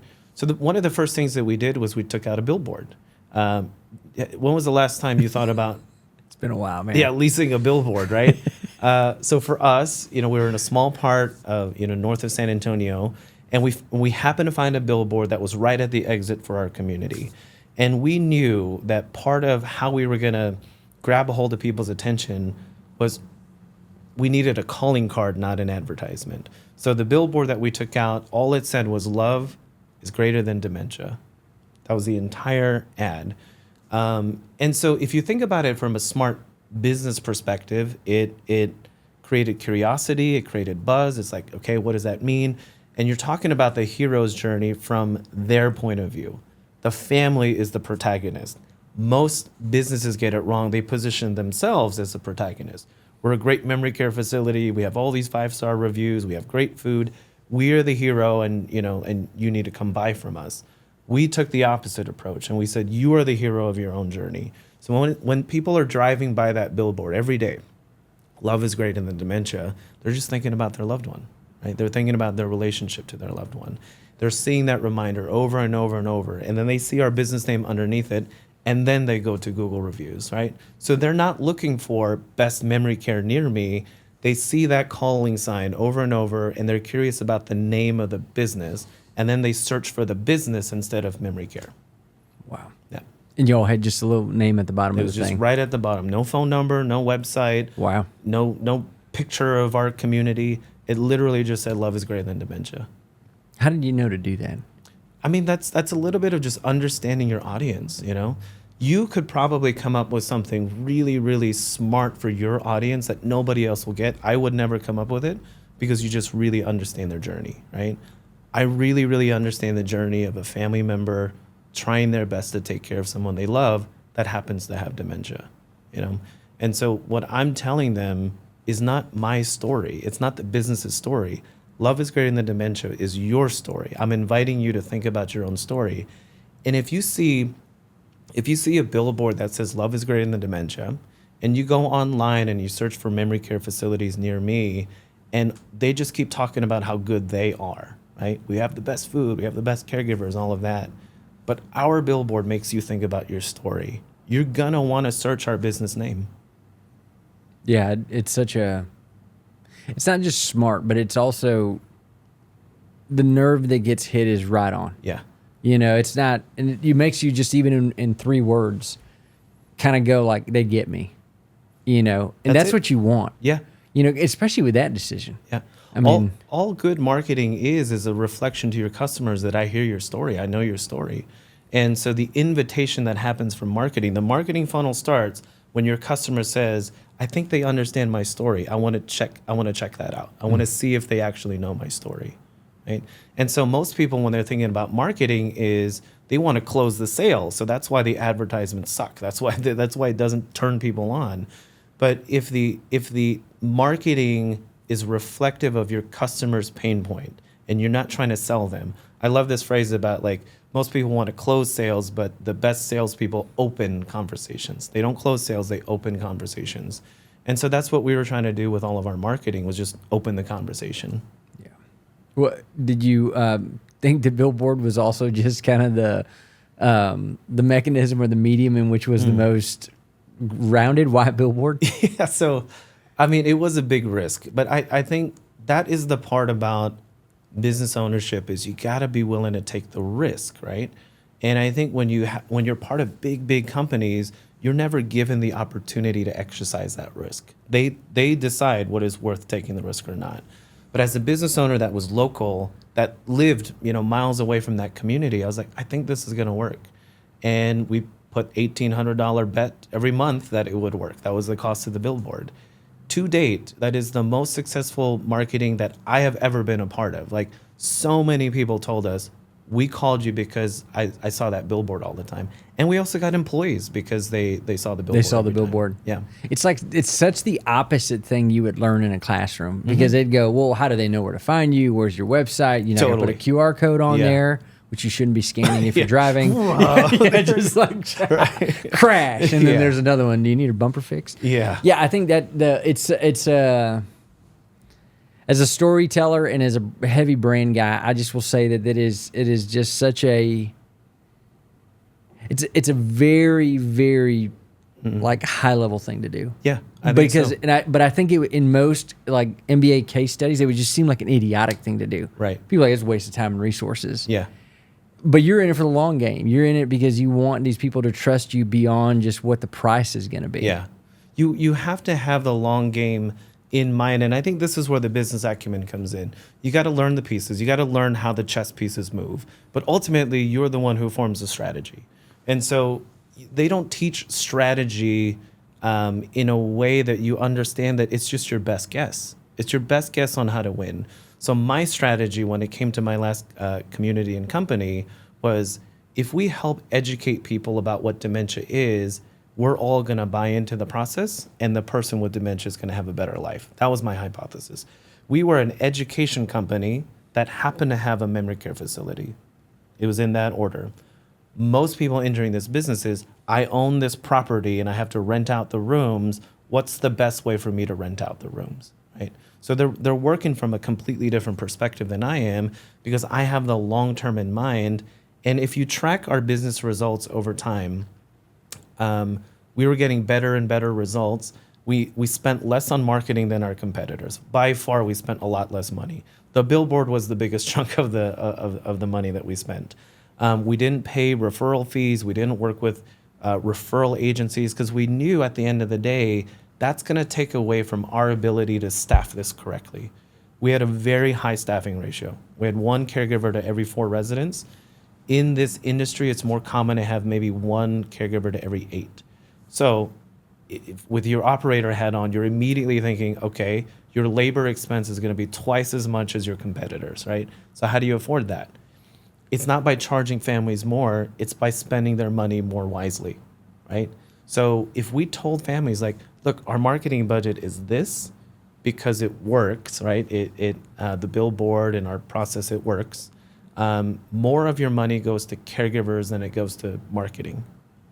Now they're bought in on that, right? Yeah. Yeah. Now folks are going to be taken care of. Yeah, exactly. What happens next? They see the billboard, they go, let me call, or whatever. What happens for the family after that? So once they find their way to get to our community, and I want to talk about this like in a way where it might be relevant to your listeners.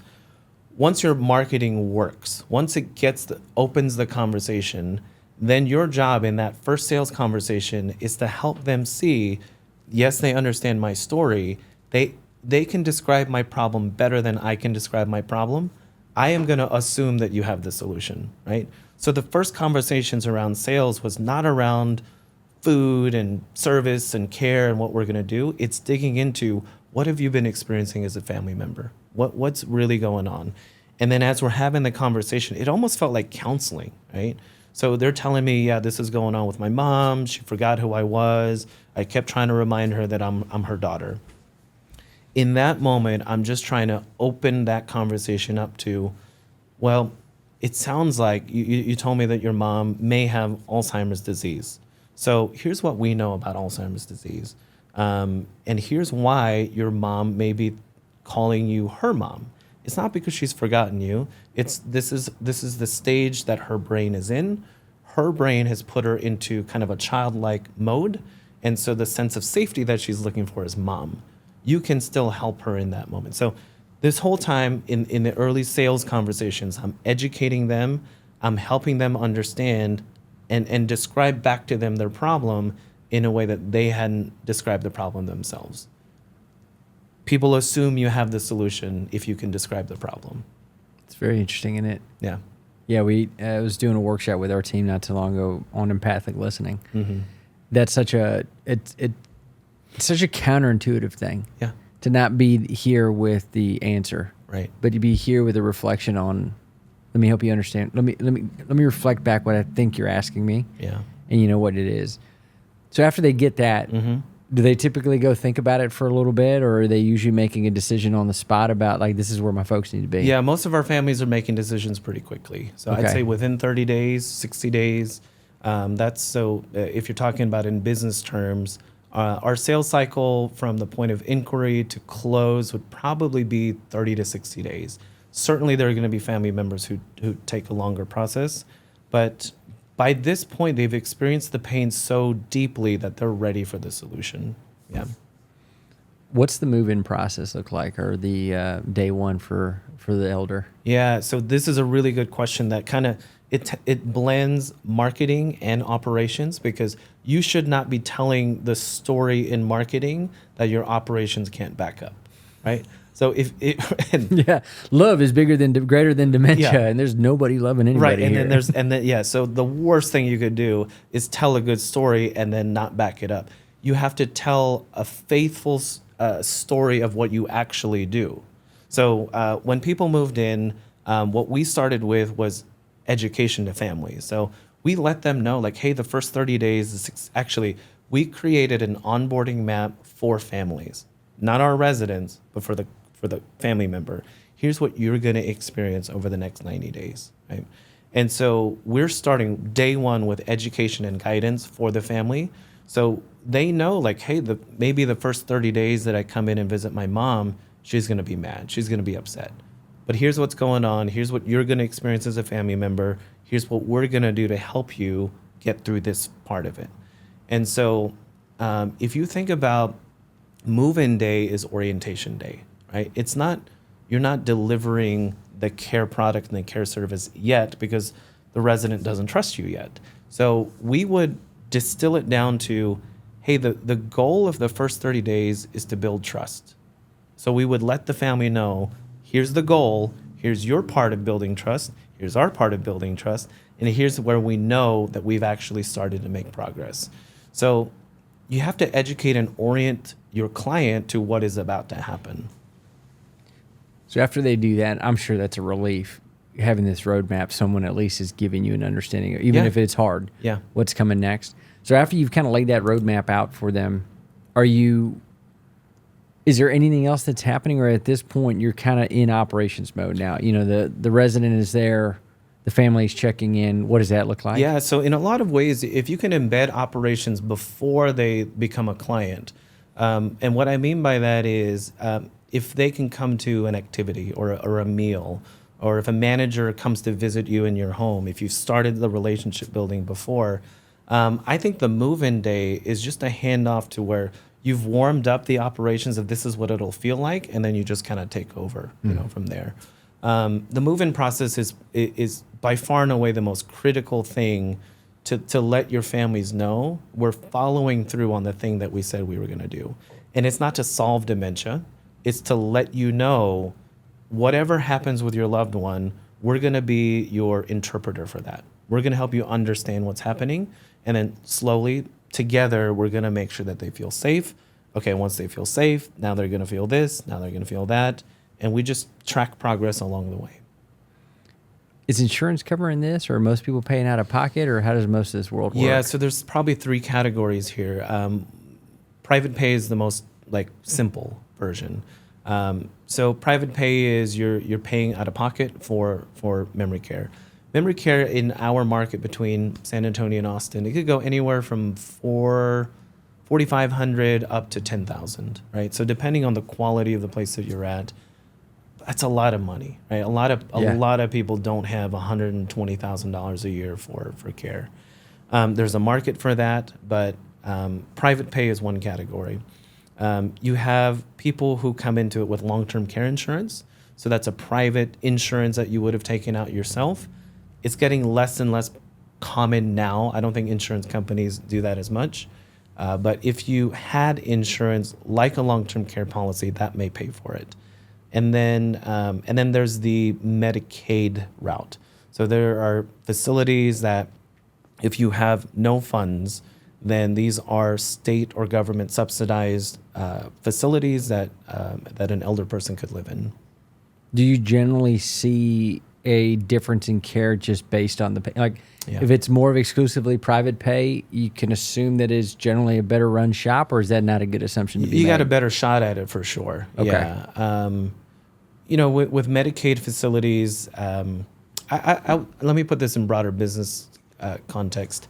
So I think in most business categories, you're either competing on a differentiation, so quality, or cost. You're either going to be the low cost provider or the high differentiation, high quality product. In senior living, you've got that too.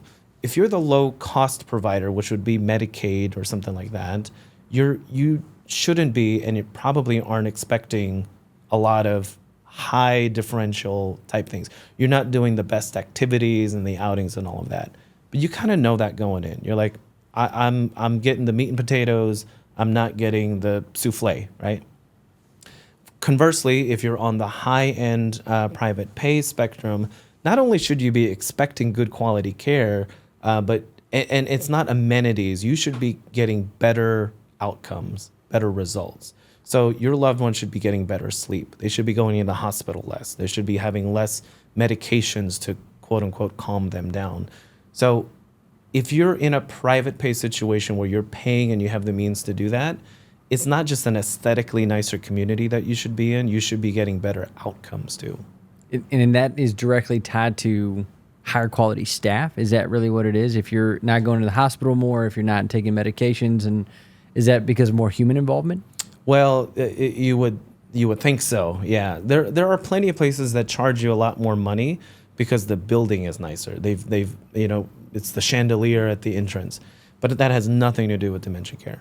What our strategy was, again, this goes back to your strategy is your best guess on how to win. And in this case, the win is a better life for somebody with dementia and their family member. So my guess on how to do that was inform people with enough education that we're all on the same team. In most dementia care facilities, families have a different plan. The caregivers have a different plan. Everybody has a different plan. And so the outcome for the person with dementia is that like they're stuck in the middle of all of these, like it's almost like a schizophrenic care plan because everybody's doing something different. But earlier I told you the story about Raul, right? What led to Raul's better life at our community wasn't some observable thing like an amenity. It was we spent time training our care staff on what to do. So you better believe that as the owner of that community, when we had the positive outcome of that Raul story, I went and taught everybody else how to do that, right? So the more that you stack that education and training, everybody else can do that stuff now. What is the staff look like at the place you came from? 32 rooms. Yep. Right. What does it take to run that? If you could just run me through from chef to. Yeah. So the bulk of your labor is going to be in the caregiving staff. So whether you have a high ratio of staff like we did, or an average, run of the mill staffing pattern, I'd say 40 to 50% of your operating costs are going to be labor easily. And then if you're a smaller facility, that labor cost is going to be even higher. So if you think about, if 50% of your operating costs are just going to labor, and then you add in food costs and insurance costs and supplies and all of that, you can quickly see how small the margins get. So you have to be really, really savvy with your business to understand, okay, I'm going to be playing in a pretty tight margin community, and how do I run that efficiently without everybody else feeling the pressure of it? Yeah. So, but your care staff is going to be far and away your biggest expense. So you get your care staff. Would you call them support staff? These are the folks that are kind of behind the scenes, cooking the meals, keeping the rooms clean, all this stuff. Yeah. So there's a lot of different ways to run it, and I guess, for us, if you have a lot more caregivers, they need to do some of the other stuff. So they're not necessarily cooking meals, but they might be doing the light housekeeping. They may also be doing activities. So instead of saying we're going to have a whole bunch of managers and support staff and just a little bit of caregivers, we're going to go the other way. Small management staff, lots of caregivers, but we have to train those caregivers to make better decisions. So operationally, we had a flat organization, but we pushed the decision down to caregivers as much as possible. So it didn't rely on managers. Most operators go the other way. They have lots of people making decisions up here and a smaller amount of caregivers. Right? Give me an example of like something that y'all would let a caregiver make a decision on that maybe another shop or another community wouldn't, I think. Yeah. So one of the most... Sorry, I'm laughing because I call every other business in this, anybody who sits there, it's usually an auto shop, a trade shop, or whatever. Yeah. So community. Is there another community that you... How would that compare? Yeah, so decision making. Let me give you a clear example. One of the most challenging things that happens in a dementia care community is how to manage behavioral expressions. So anytime a resident with dementia is feeling angry or frustrated or aggressive or something like that, so that becomes one of the hardest things families have to deal with. And so then they're kind of outsourcing some of that to, okay, we need to be in a memory care because I don't know what to do when my dad yells that he needs to get to work, right? And where's my car? They don't know what to do. So in most memory care facilities where you don't have a lot of training for the caregivers, here's how you respond to that situation. What are most caregivers going to do if they have a resident that's yelling at them and they don't know what to do? They're going to call the manager. If the manager doesn't know what to do, they're going to call the other manager. So decision making goes up the chain because the people on the front line don't know what to do with that situation. So for us, I want to give you this quick tidbit. In the state of Texas, the state requirement for dementia training for caregivers before they're on the floor. Can you guess what that training requirement would be? Like time-wise? Yeah. 40 hours. 4 hours. 4 hours? Okay. 4 hours. So it's a half a day and a lunch and you're ready to go. Yeah. So there's requirements for it. So you have to have 8 hours of like general onboarding. You have to have 8 hours of like on the floor training and all that. But specific to dementia care, you only need 4. So typically you get, 2.5 days of some kind of orientation that includes, here's what you do with behaviors. With us, we obviously met the state requirement, but then we created a 13-week onboarding track for all employees to learn about dementia, right? So they had to show their competency when it came to how do you handle these situations. And we would actually teach them all of that stuff. And the other thing we did was we provided that training for our families too. So they got access to all the same training that our caregivers got. You can see how like when I say we were a training and education company that happened to have an assisted living facility, this is the proof of that, right? So we operationalized learning transfer. We operationalized teaching, and we happen to do that in a care facility. Most other facilities aren't thinking that way. So they're like 4 hours is the minimum. That's what we're going to give them some online training for that. And if they come into a sticky situation, have them call a manager, right? That makes things harder for caregivers who are on the floor. So for us, we just went the other way. Was that years of you seeing it done so many ways that made you go, this is how we're going to do it? Or what informed that decision? Yeah, I think, first of all, my first job in senior living was a caregiver. So I understood the plight of the caregiver employee because I was one. So I think seeing this industry from the inside out, from the ground level all the way up, my story is caregiver to CEO. I had an $8 an hour job and then eventually became an owner of a facility, which was a great journey. But not everyone's going to have that journey. So what I learned through the process was kind of the aha moment for me was, and nobody knows anything about dementia. They don't know how to handle situations. So if you give them that resource and you give them those tools, could it lead to better outcomes for residents? So I love this one story. There was a caregiver that one of our residents was having a really tough time sleeping. It had been like multiple days that she hadn't slept. And she didn't call a manager for approval. She didn't she didn't call me about it. She just worked it out with her team member that night. So there were 2 caregivers overnight in this one house. And she said something along the lines of, I think she thinks I'm her daughter. I'm just going to lay down in bed with her. And the other caregiver was like, all right, try that. I'll take care of your rooms and I'll let the other building know. So they kind of worked out this plan. So the caregiver laid in bed with this resident and probably for like 2 or 3 hours. So she was off the floor for like 2 or 3 hours. But she worked it out with her teammates to figure it out. The resident fell asleep and then they did some version of that the following night and her body started feeling safe and so she got to sleep a lot more regularly. That is this concept in action. It's awesome. The caregiver decided to do that, right? One time a caregiver sat down with a resident and wrote down all of the complaints that the resident had, right? In most situations, caregivers are going to be like, I'll go talk to a manager. But our caregiver, who had really good training, was like, well, you know what? Before we go talk to management, let's organize our thoughts. We got to get these things changed, right? So she sat down and she just, no matter what the complaint was, she was like, okay, the children are too loud. Okay, let's write that down. The food is too cold. Okay, the food is too cold. She's not trying to solve any of these problems. She's just trying to show the resident, I'm here and I'm on your side and I'm going to help you fix this. Our caregivers got so good at that. We had less and less calls up to the management level because they were able to figure it out. It's such a good skill to learn, period. Oh, yeah. I mean, just like in life. Right. That skill of like being a better listener than you are, a solver or fixer or talker. Yeah. And I just would have known that, this area, this community is a great training ground for that. Yeah. Yeah. You mentioned overnight.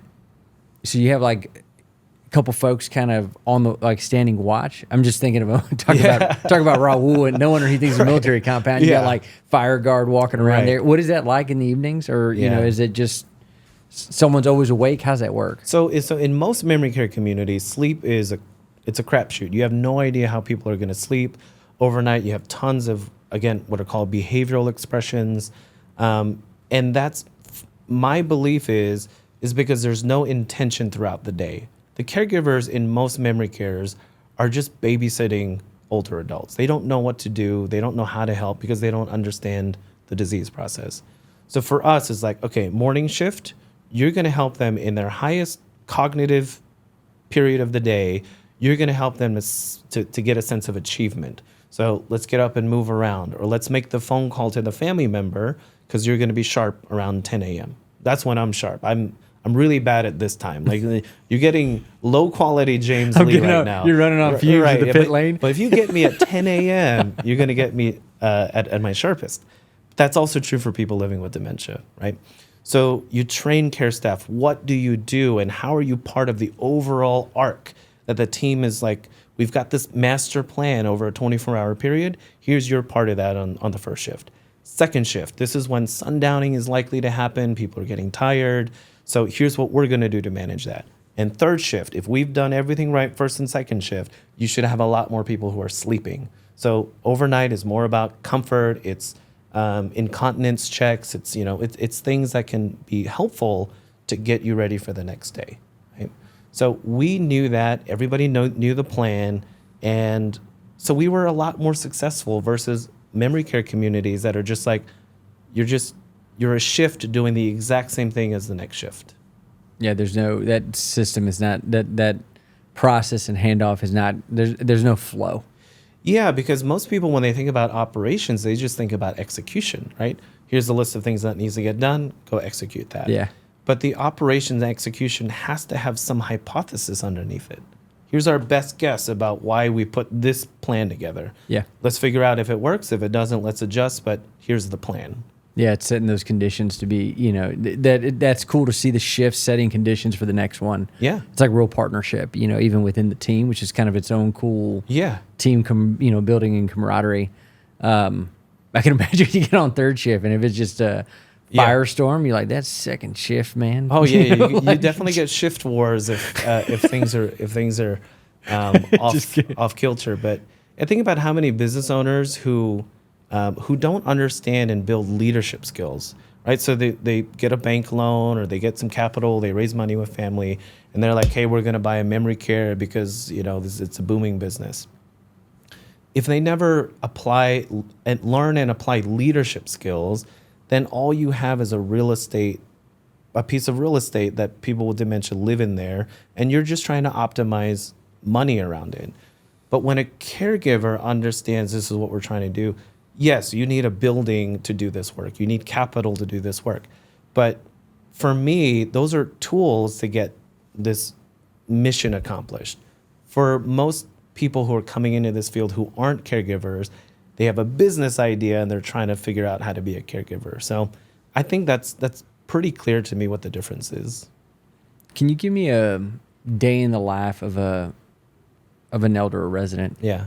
I'm the vision I have in my mind is you just explained it in a way that I'm like, it sounds like a very pleasant place to be. Yeah. But otherwise, it feels, like I think most folks' picture of what this day in the life feels like dystopian. Mm-hmm. Can you describe, like, in your community there, what does Tim, Sue, Fred, Raul do from morning to night? Yeah. So it's less about putting in an activity schedule together. And unfortunately, most of the common experiences it's pretty bleak. Like if you go to most memory care communities, you're going to walk in and you're going to see residents lined up in wheelchairs, not doing anything. They might have something on TV. You just go from meal to meal. And unfortunately, it's a pretty bleak situation. It is not because they are incapable. It is because the business is not set up to understand what you're trying to accomplish. So I'll give you a story. There's a guy, I have to come up with fake names for all of these people. So I'm actually impressed that you remember the fake names you gave people. Yeah, no, it was because I know them for who they are. But I'm going to use the word Chad because there's no older person actually named Chad. But That's so true, right? Okay, so I'm thinking about Chad. Chad, air quotes. He was living in another memory care community when his wife came in toward our place. So Chad had been living at this other community, and so his wife was like, "There's just got to be something better than the life I see him lead. I heard about you guys, and I want to check it out." So marketing, sales, all of that. And we go to visit Chad, and we're doing the assessment. We walk in, and the caregiver, who's probably a good person, she said, "Oh, you're here to see Chad." Yeah, so he's a wanderer. She gave me all the labels. He's a wanderer. He's incontinent. He lays down in people's beds. Oh yeah, it's lunch right now, so he's probably stealing people's food. She told me all about the problems that Chad caused, not the problems he was experiencing, but the problems that he caused for them. So I was like, oh my God, yeah, we got to get him out of here. So the typical life for Chad at that community was he was seen as a problem. He was seen as a list of symptoms to manage. And the tools that they had were medications and distraction. That was basically it. So we got him out of there. We brought him over to our community. And so, yeah, he did lay on the floor. He did move furniture. But I'm going to put you to the test here now, having heard a little bit about how I do what we do. So when he started moving furniture, what do you think we did? Hey, can I help you get this to a different spot? There you go. See? There you go, now you're a dementia caregiver. But this is what I mean. Where are we going? Yeah. This is what I wanted to unlock for people. Is like it doesn't take rocket science. It just takes a shift in your perspective. So with just a couple hours of knowing each other and having this conversation, you're already a better dementia caregiver than most people, right? Wow. Education. That is exactly what we do. We're like, hey, Chad, where are you moving this? You need a hand. And then we went a step further. When he wasn't moving furniture, we would go ask him, hey, I think we need to rearrange the room. What do you think? He'd be like, yeah. This chair's all wrong, right? Yeah, this is garbage over here. And then so when he laid on the floor, what did we do? Lay down next to him? Yeah, that's exactly what I did. I laid down next to him and I would bring him a pillow. The caregivers did all of this stuff, right? And so, dude, what's exciting for me right now is that you're picking up on, it's not rocket science, it's just human knowledge. So we didn't treat his behavior as weird, awkward, or something strange. And because we didn't feel it, he started to feel safe around us. He eventually stopped moving furniture. He eventually stopped laying on the floor. He felt safe, so he opened up. He had longer conversations with us. His language, in a way, came back because he was in an environment that saw his capabilities, not his problems that he was causing. So I get jazzed about this stuff because as a business, if you look at our P&L compared to most 32-bed dementia care communities, we outperform them in every measure. But that's not the most exciting part. It's how we got there. We treated people with dignity. We taught people what dementia was. We got the family involved in that. And we let caregivers make decisions. I walked into the community one time and the staff had rearranged the entire community. Like the dining room got moved to the other side of the house. Chad? Not because of Chad. okay. Because the caregivers were like, we just thought it's going to flow better. And I was like, okay, let's see. Rock and roll. You want people to feel empowered to make decisions that matter. So for them, they said, we changed it because it's going to flow better for our residents. I was like, okay, cool. And most businesses aren't set up that way to push the decision down to the people who experience the problem most often. I mean, this is so applicable across a lot of different things, Yeah. man. I think not only for, you know, what's so awesome about this, man, is that we spent a lot of time talking about, you spent an entire 2 decades Yeah. learning about the residents and the elders and how to help them. Yeah. But gosh, if that ain't such a good way to understand how just to, like, as the staff, Yeah. being better humans, period. Yeah. I mean, there's so many times when you think about going sideways with a friend or a tough conversation at the office or whatever, how much you can learn Yeah. from that. And to your point, not only do they want to, do the residents want to feel valuable, but so does the team. Oh man. I mean, you're just punching and getting your paycheck Yeah. with no agency. Yeah. That's a pretty miserable existence. You hit a really like integral part of our philosophy and our approach with our community. So I'll couch it in business terms first, and then bring it to the heart space, which is where I live in that space.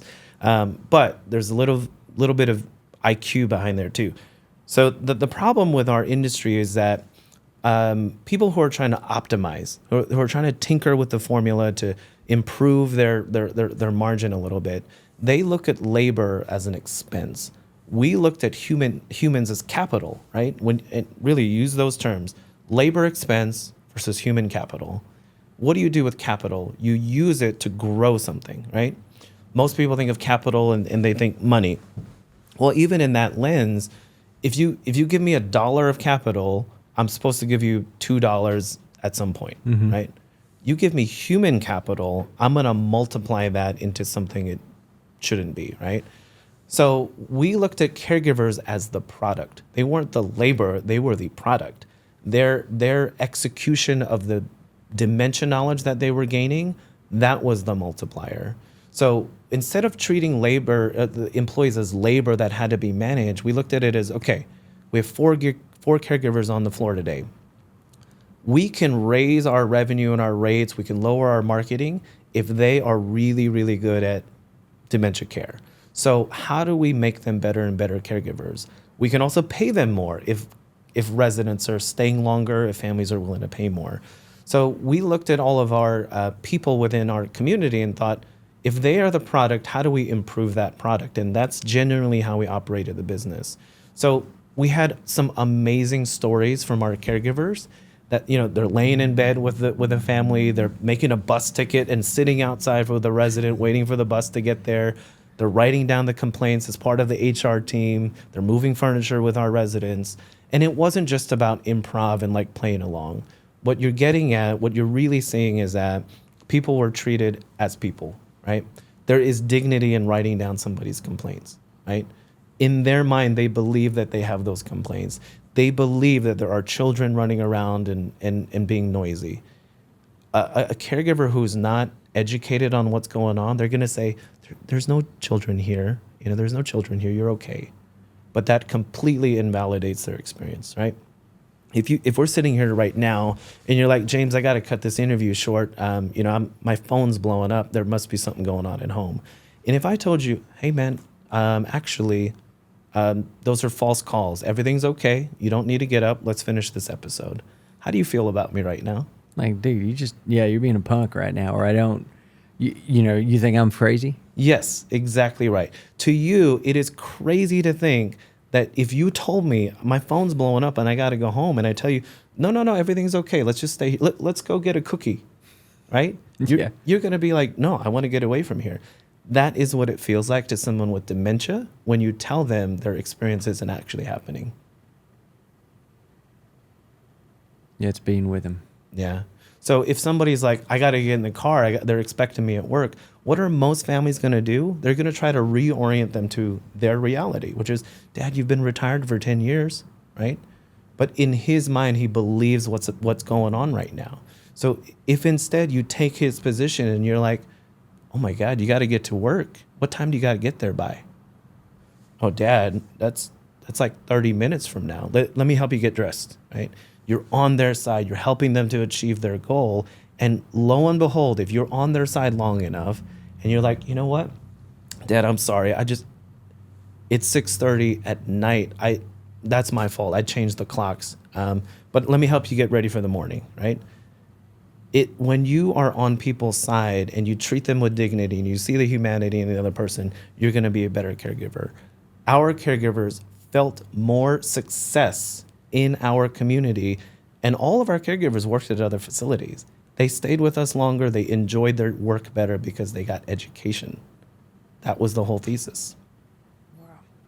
Are y'all just doing this like in between sessions, like, or training the staff? When does this happen? Yeah, so that's part of the way that we staff the community. We actually had an entire management person. Like we invented this role. Her job title was Director of Dementia Programs and Education. Then doesn't roll off the tongue.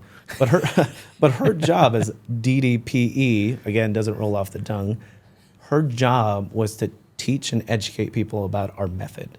So that was for caregivers, that was for staff, that was for family, that was for the public. Her job was educating people around the methodology. So we would regularly, and everybody would know it. Like, hey, we're going to pull Joseph off the floor for 30 minutes. He's going to do his training program. Everybody knew what that meant because they went through it too.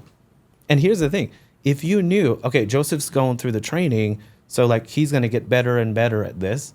If you're the 3 other caregivers on the floor, you're hoping that Joseph gets really good information out of that, because when he's really well trained, he's going to be a much better team member, right?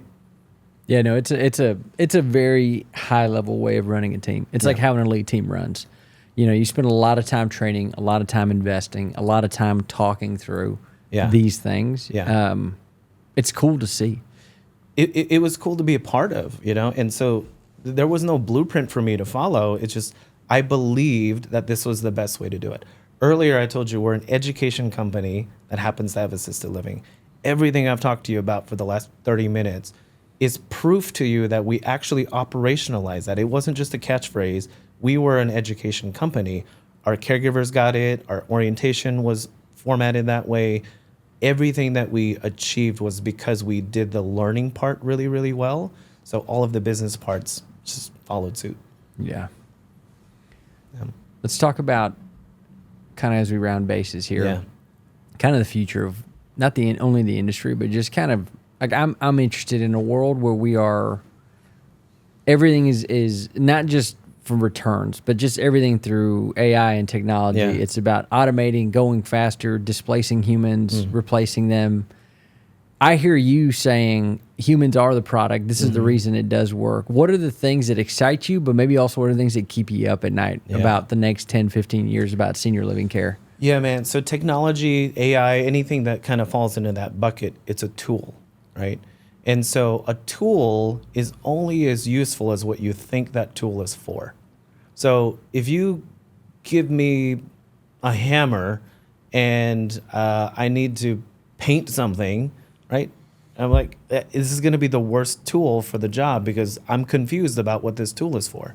So technology in senior living, most people, again, are optimizing for efficiency. So when they get an AI tool, what do you think they're using that tool for? Yeah, do more. More efficiency. So for me, I look at, so here's a cool application of AI in dementia care. What if you had a tool, and I'm sure there are companies working on this. So right now, if you go home and you're taking care of somebody with dementia and you happen to be a friend of mine, you could call me and you could say, James, my dad is trying to get into his car because he thinks he needs to get on a flight. I'm going to walk you through that, right? Because I know what to do. But what if I could build an AI tool that lets you just hit a button and it starts picking up sound and it hears what's going on, and you just have an earpiece, headphone in your ear, and it's feeding you the lines, right? AI could do that if it's given enough good information on what to do. I think that's a cool use of technology, but that's not optimizing for efficiency. It's optimizing for your caregiving skills. Yeah. I think these are the way, like technology and data and tools, they are of course going to be useful for us if they're feeding the right hypothesis. my hypothesis is make caregivers better at what they do, everybody wins. So I view technology from that lens. Everybody else is going to look at technology and think, how do I reduce my labor expense? How do I get an extra percentage on my, on my bottom line? And I'm not saying these are evil people making these decisions. They're taking the tool and applying it to a business model that they've been given, which is about efficiency. What are the things that keep you up at night? I mean, it sounds like you're kind of going that way, but what are the things that, I mean, technology or not technology related, that worry you about the future of the industry? Well, the real answer is like, what's my part in it? The real answer is, what keeps me up at night is, how do I take the lessons that I've learned? I've had some great opportunities. I've had some really good stuff, and I've also been punched in the mouth a bit. I lost that business that I keep referring to. I'm still trying to figure out what happened, but my partners decided they wanted to move on without me, and it was a big surprise to me. But it's caused a lot of heartache for me. So I didn't just lose a business that I brought into this world and all of these amazing stories that I shared with you. There's a likelihood that they're not going to continue because I'm no longer at the helm of that. Whatever caused my former partners to make that decision, I have to think they made it because they thought it was the right decision, not because they wanted to, screw me over. But it, to me, kind of points to when people with capital who aren't caregivers are making decisions, there's a human consequence at the end of all of that. So what keeps me up at night is, one, how do I get back in the saddle? Do I go acquire a new dementia care community and start over? Do I take this proof of concept and roll it over into the next thing? Do I go try something else? Do I become a filmmaker and leave this business altogether? There's a lot of questions. But for me, what keeps me up is I can't imagine doing anything else. I can't imagine taking all of this knowledge that I've been given and experience that I have and not applying it toward people living with dementia, Because Raul, I got to help him in that situation. There's hundreds of people like him, thousands of people like him, millions of people, unfortunately, that are going to come behind, that are going to be experiencing this situation. And caregivers are going to respond to them out of ignorance, not because they're bad people, but because there aren't enough businesses that understand, I need to help you with your capabilities. That's the thing that I should be helping you with. So, it keeps me up at night thinking how many people are coming into this field without this perspective, and how much harm we can do in the pursuit of trying to run a good business. But man, I'll ask you this way, knowing what you know now after we've had this conversation, if you have a loved one who has to go into a memory care community, would you rather, pay a little bit extra knowing this is the business model, or save a little bit of money and put that loved one into a standard memory care? Right? Yeah, no, I think knowing that peace of mind that model and your method brings, even in this short time that we were together, I think it should be the gold standard for folks. Yeah, no doubt. Yeah. And I can't imagine, I'm probably answering a question, I know I'm answering a question you didn't ask, but I guess you did. Mm-hmm. I think this is kind of like life's greatest callings are often in the hardest things. Yeah. And I can't imagine, I'm not here to dictate your career or what you do next, but I can't imagine 2 decades of someone who gives a hoot and was decided not to go to law school, but instead go do this other thing is not by accident. Yeah.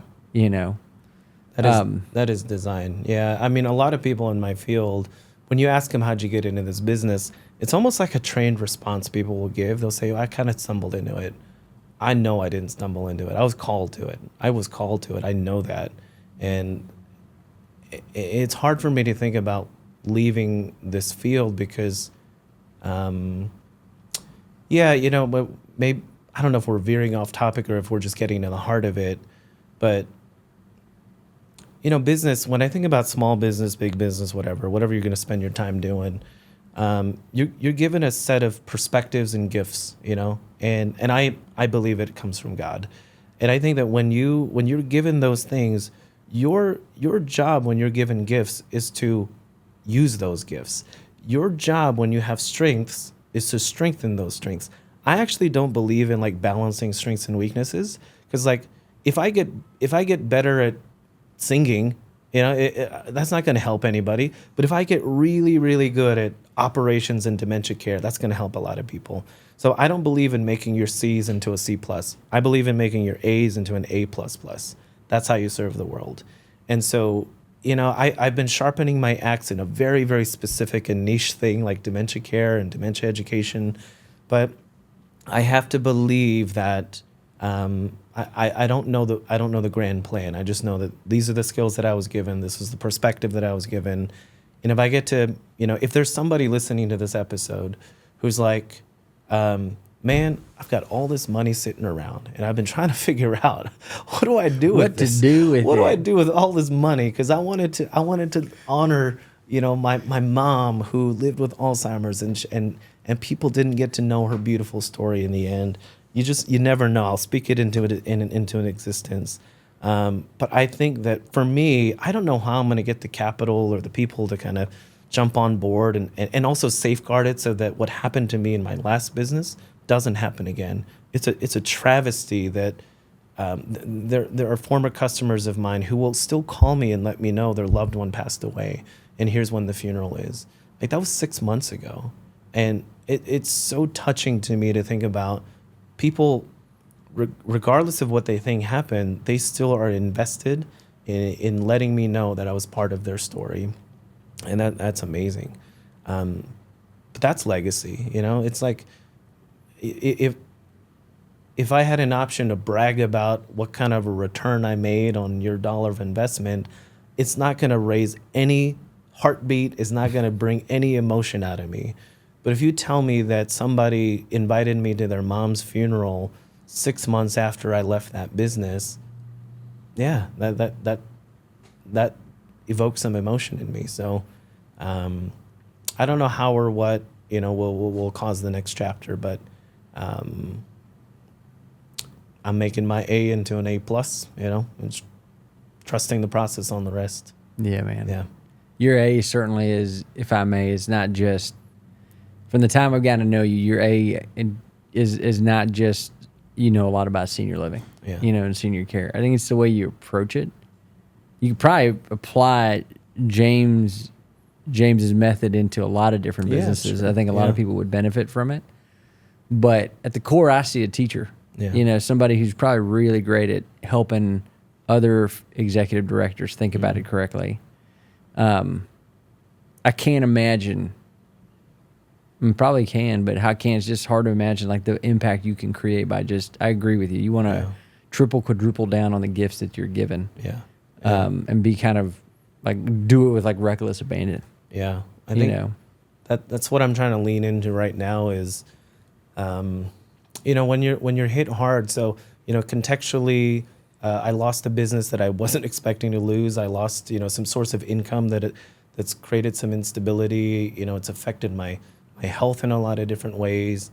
And we're talking a little bit earlier, just the three of us. There's a guy behind the scenes. You guys can't see him, but Chauncey's there. The three of us were talking about hard times, and you were saying this, man, about suffering is kind of the pathway to service, to joy, to love. And I believe that. And I think business is, where else are you going to come across heartache and tough times more than owning a business, right? And so, but if you can make it through that, and the thing we said to each other was, the goal is not to avoid pain. The goal is to apply the wisdom faster each time.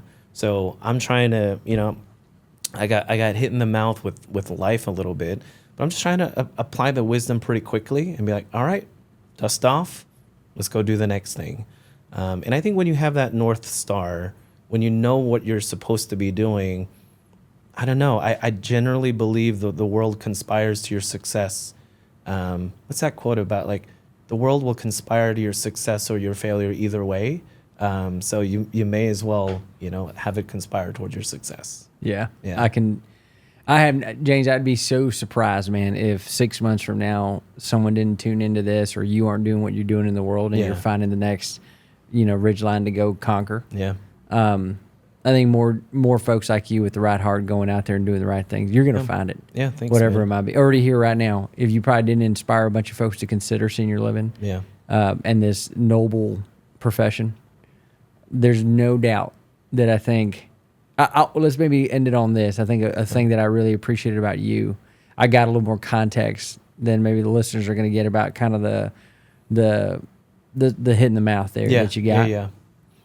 And I'd say you're taking it with some extreme grace, man. That's like a PhD level version of being a godly person. Like that, the fact that you've had, it's okay to be confused without being mean. Yeah. It's okay to be, that's hard for folks to do. Mm-hmm. It also shows a lot of grace and wisdom to know when you need to kind of let go of something and move on to the next thing, because something better is waiting over there, even though it does take a period of wading through a swamp. Yeah, man. I think whatever you got coming up in front of you, I think folks can learn from your experience more than if it was rosy and peachy. So Yeah. thanks for enduring the suck for us. Man, I mean, we are all enduring that in some way, and I think that it's a nice positive way to wrap up our epic conversation here, right? You'd have to chop this up into like 5 episodes, but man, this has been an arc. When you think about all of the conversation that we had, we started with, earlier I talked about head and heart. That's a quick way I'm summarizing like my approach to things. We started with heart. We're ending with a little bit of head. We've kind of come back to heart. And earlier in the break, we were talking about, I often say that IQ adds, EQ multiplies.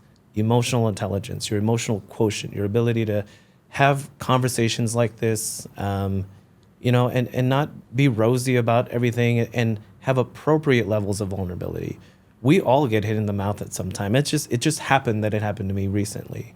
But 6 months from now, that won't be the case. My mouth will be healed up, and everything will be fine. This is a weird metaphor I'm going to just follow all the way through. But I get... And then there'll be a scab. There'll be a scab, and it'll taste right. a certain way. But I hear and I receive what you're saying, man. I appreciate it. Yeah, there's no way 6 months from now I'm still trying to figure out what's happening. I already feel in the motion of things, and action. Action gets to momentum, and momentum gets you to wisdom. So I'm just trying to apply it quickly, roll to the next thing.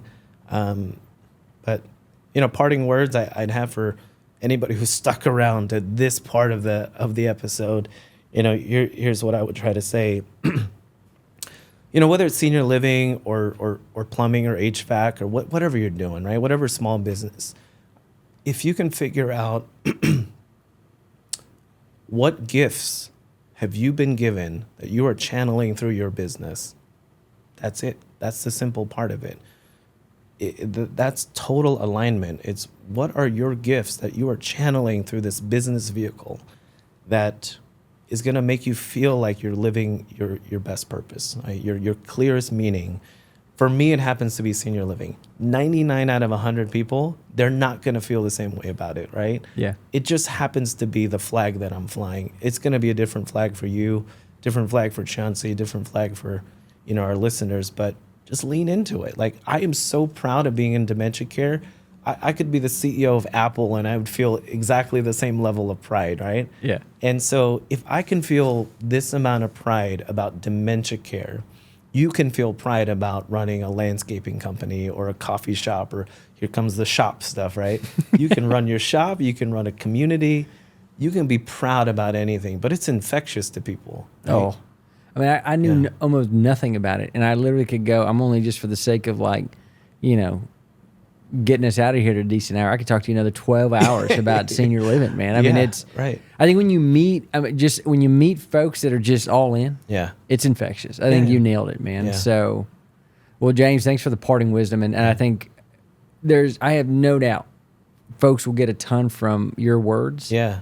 And we will have, I mean, let's just put it on the calendar. We'll probably have you back in 6 months and check in. We got to track this like a case study. Yeah, and see how you're doing. Hopefully you don't come back and like, you know what I decided to do is buy a yogurt shop. Things went really awry, and I am a franchisee of a yogurt shop now. A yogurt shop. Yeah. I'd still use the same skills, That's but right. a little bit different. Yeah. I think having you back on, man, and just checking in. Yeah, it'd be.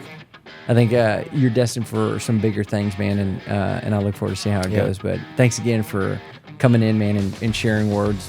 And if folks need to find you, I know you're on LinkedIn and all the other places out there. Yeah, LinkedIn's probably the best, and I'm open to meeting really cool people. We got to shout out Joe Stevens real quick, so we can send him the episode. Yeah. But, he's gosh, I forget his exact title, but I think he's the assistant dean at McCombs, or maybe all of UT. I'm not even sure, but he connected us together, and we hit it off real quick. So hook him.